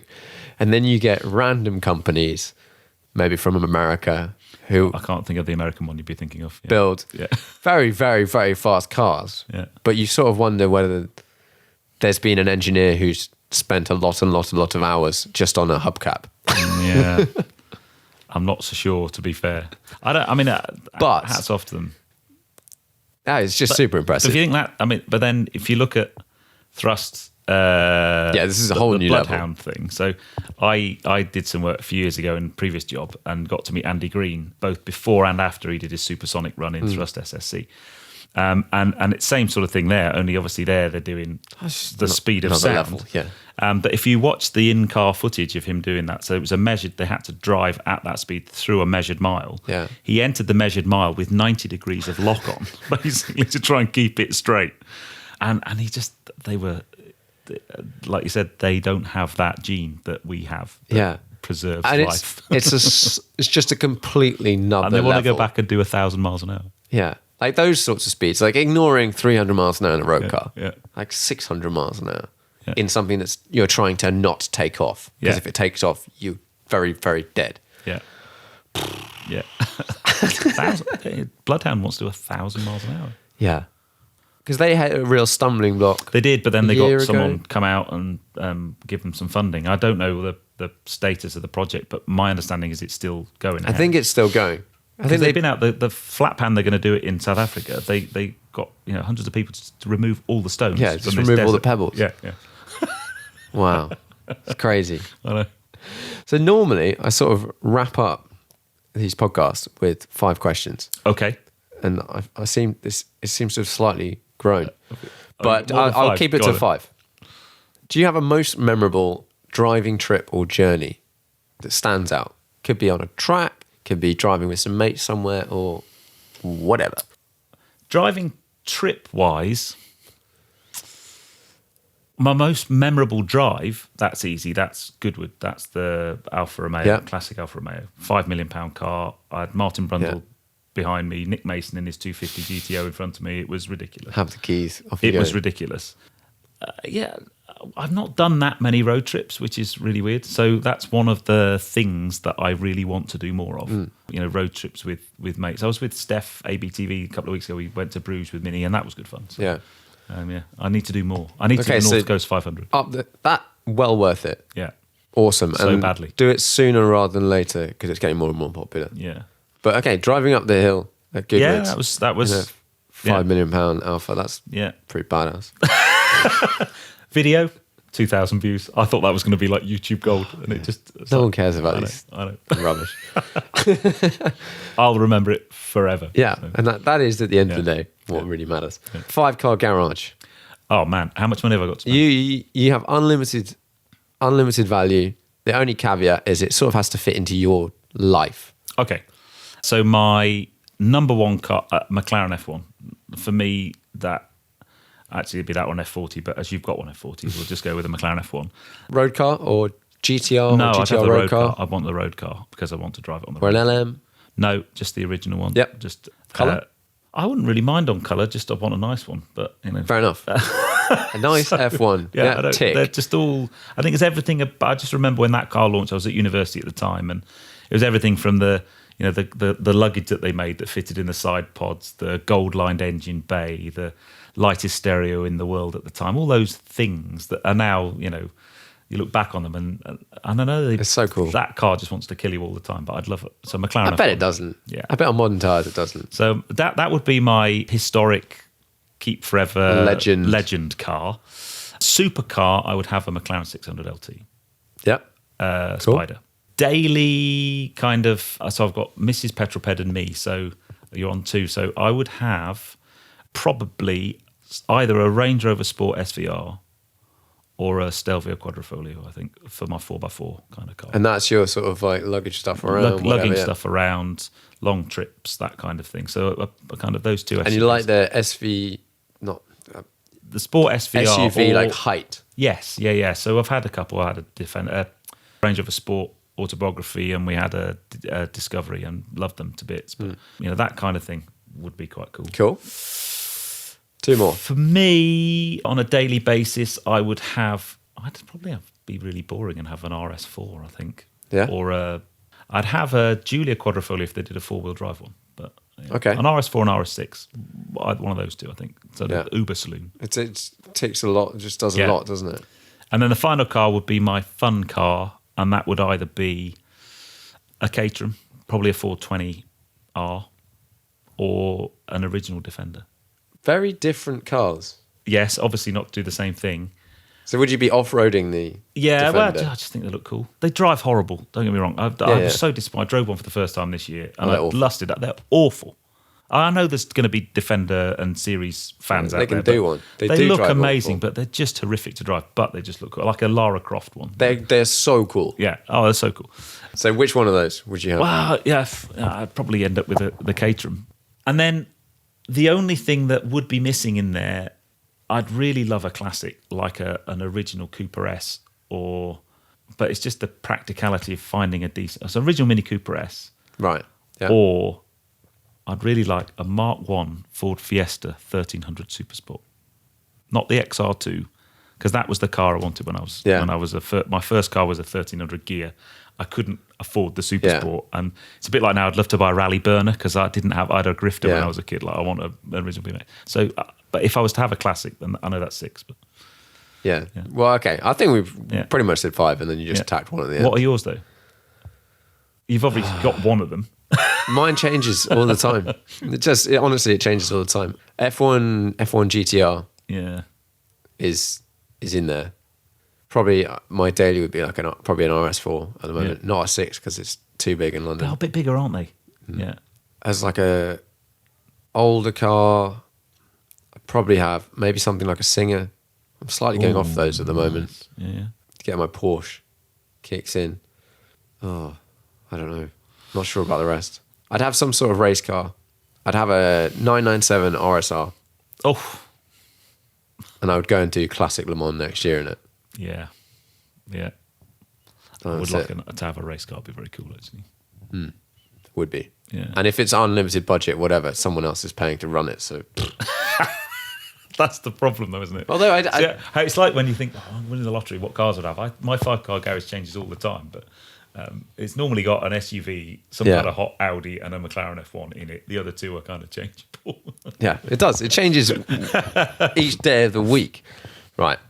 Okay, if you could only drive one car for the rest of your life, and you get like a banger to carry the family around in or whatever, what would it be? Oh, mate, that's a really good one.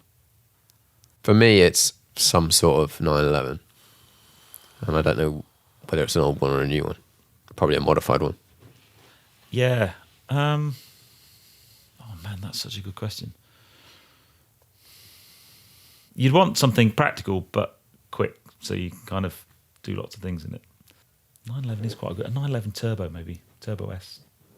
Would that tick the noise component for you? Yeah, you put something that's a tasty exhaust on it or something. It's still one of those. I've only driven one once, and it was again one of those first supercars I drove on the road, and it's just like, what a thing. Yeah, they're cool. Yeah, and I'd not done 911s. I'd not driven one until I started YouTube and didn't get it at all, and then I've driven quite a few now, and they are very, very special things. It's just very good. So, they are very good. So yeah, maybe that, or then I might throw a curveball in it and say something like a Stelvio Quadrifoglio. Have you driven one? Stelvio I haven't driven one. Such a been good in car. one, but not driven one. Such a good car. Probably be in the garage a lot, but it's a very good car. Okay, another question.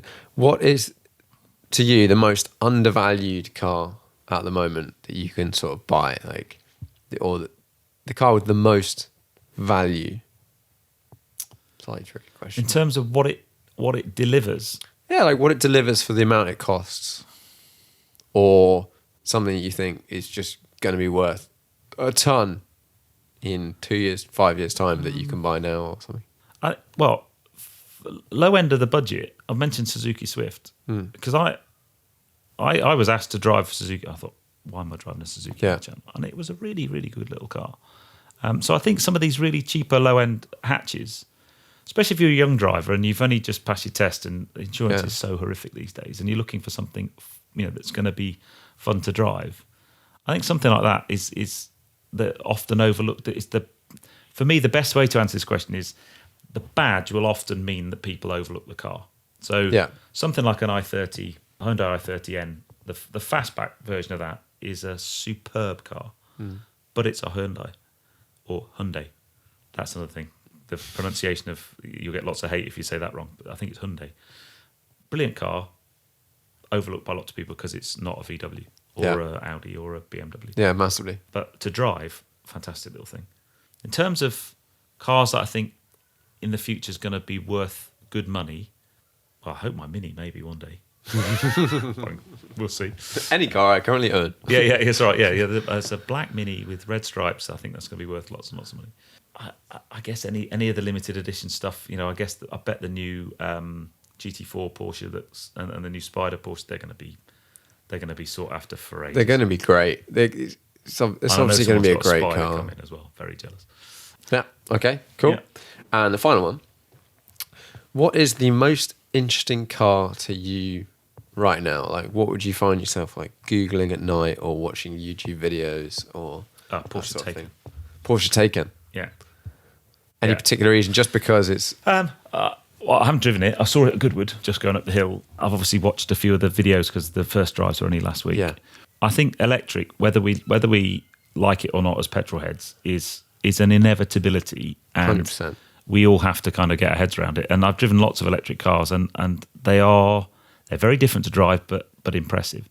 If you ever want YouTube Gold, by the way, and lots of views, just put in a video title anything negative about Tesla, right? And you'll get it's like the view generator. It's great. So Tesla's performance-wise, they're amazing things. Model S, Model X. I've not driven the Model 3 yet, but you can't say they're not amazing to drive. But I've been waiting for the mainstream manufacturer to really get an electric car right. I think Jaguar I-Pace, in terms of the way it's built and stuff, is good. I think the range probably isn't as good as it should be. But I just think Taycan's going to be amazing. I've not driven it, so I don't know. But I think for me that's a really exciting. It's car. really interesting. And e-Mini. So the electric Mini, it doesn't have the mega range, but they've got 60,000 registered people registered interest for that car. 60,000. That is interesting. And they're building that on the same line as they build all the other Minis. So it's not a separate production facility. And it's 24 grand or something. You can get it on PCP at less than £300 a month. That's really good. I was reading I think it was reading Autocar or something this week, and they're saying the next Mini is going to probably be smaller than the current Mini. Yeah. They have been on, they've been burger and chips for the last couple of years, but I think those two cars, and then the really interesting one for me would be things like hydrogen fuel cells and these graphene batteries and all the kind of. There's lots of exciting stuff in electric happening, but yeah, Taycan, I really want to drive that car. So I will be emailing Porsche. Yeah. If you're listening, Porsche, I'd like to. There's a good clip. Yeah. I came across it on Twitter of someone drifting one up an Alpine road. Really? It's just like one corner, but you're like, that's a hilarious electric car going sideways. Because it also sounds cool as well. Does it? No, a tick over. It sounds like a V8. I don't know whether James. I've watched JWW's video, and when it starts, because they've all got to augment this sound now up to 18 miles an hour or something. Yeah. So it kind of sounds like it's got an engine, and then it goes. My only problem. I like the idea of electric cars, and I think we need to solve a lot of issues, and they are potentially one of the solutions. Yeah.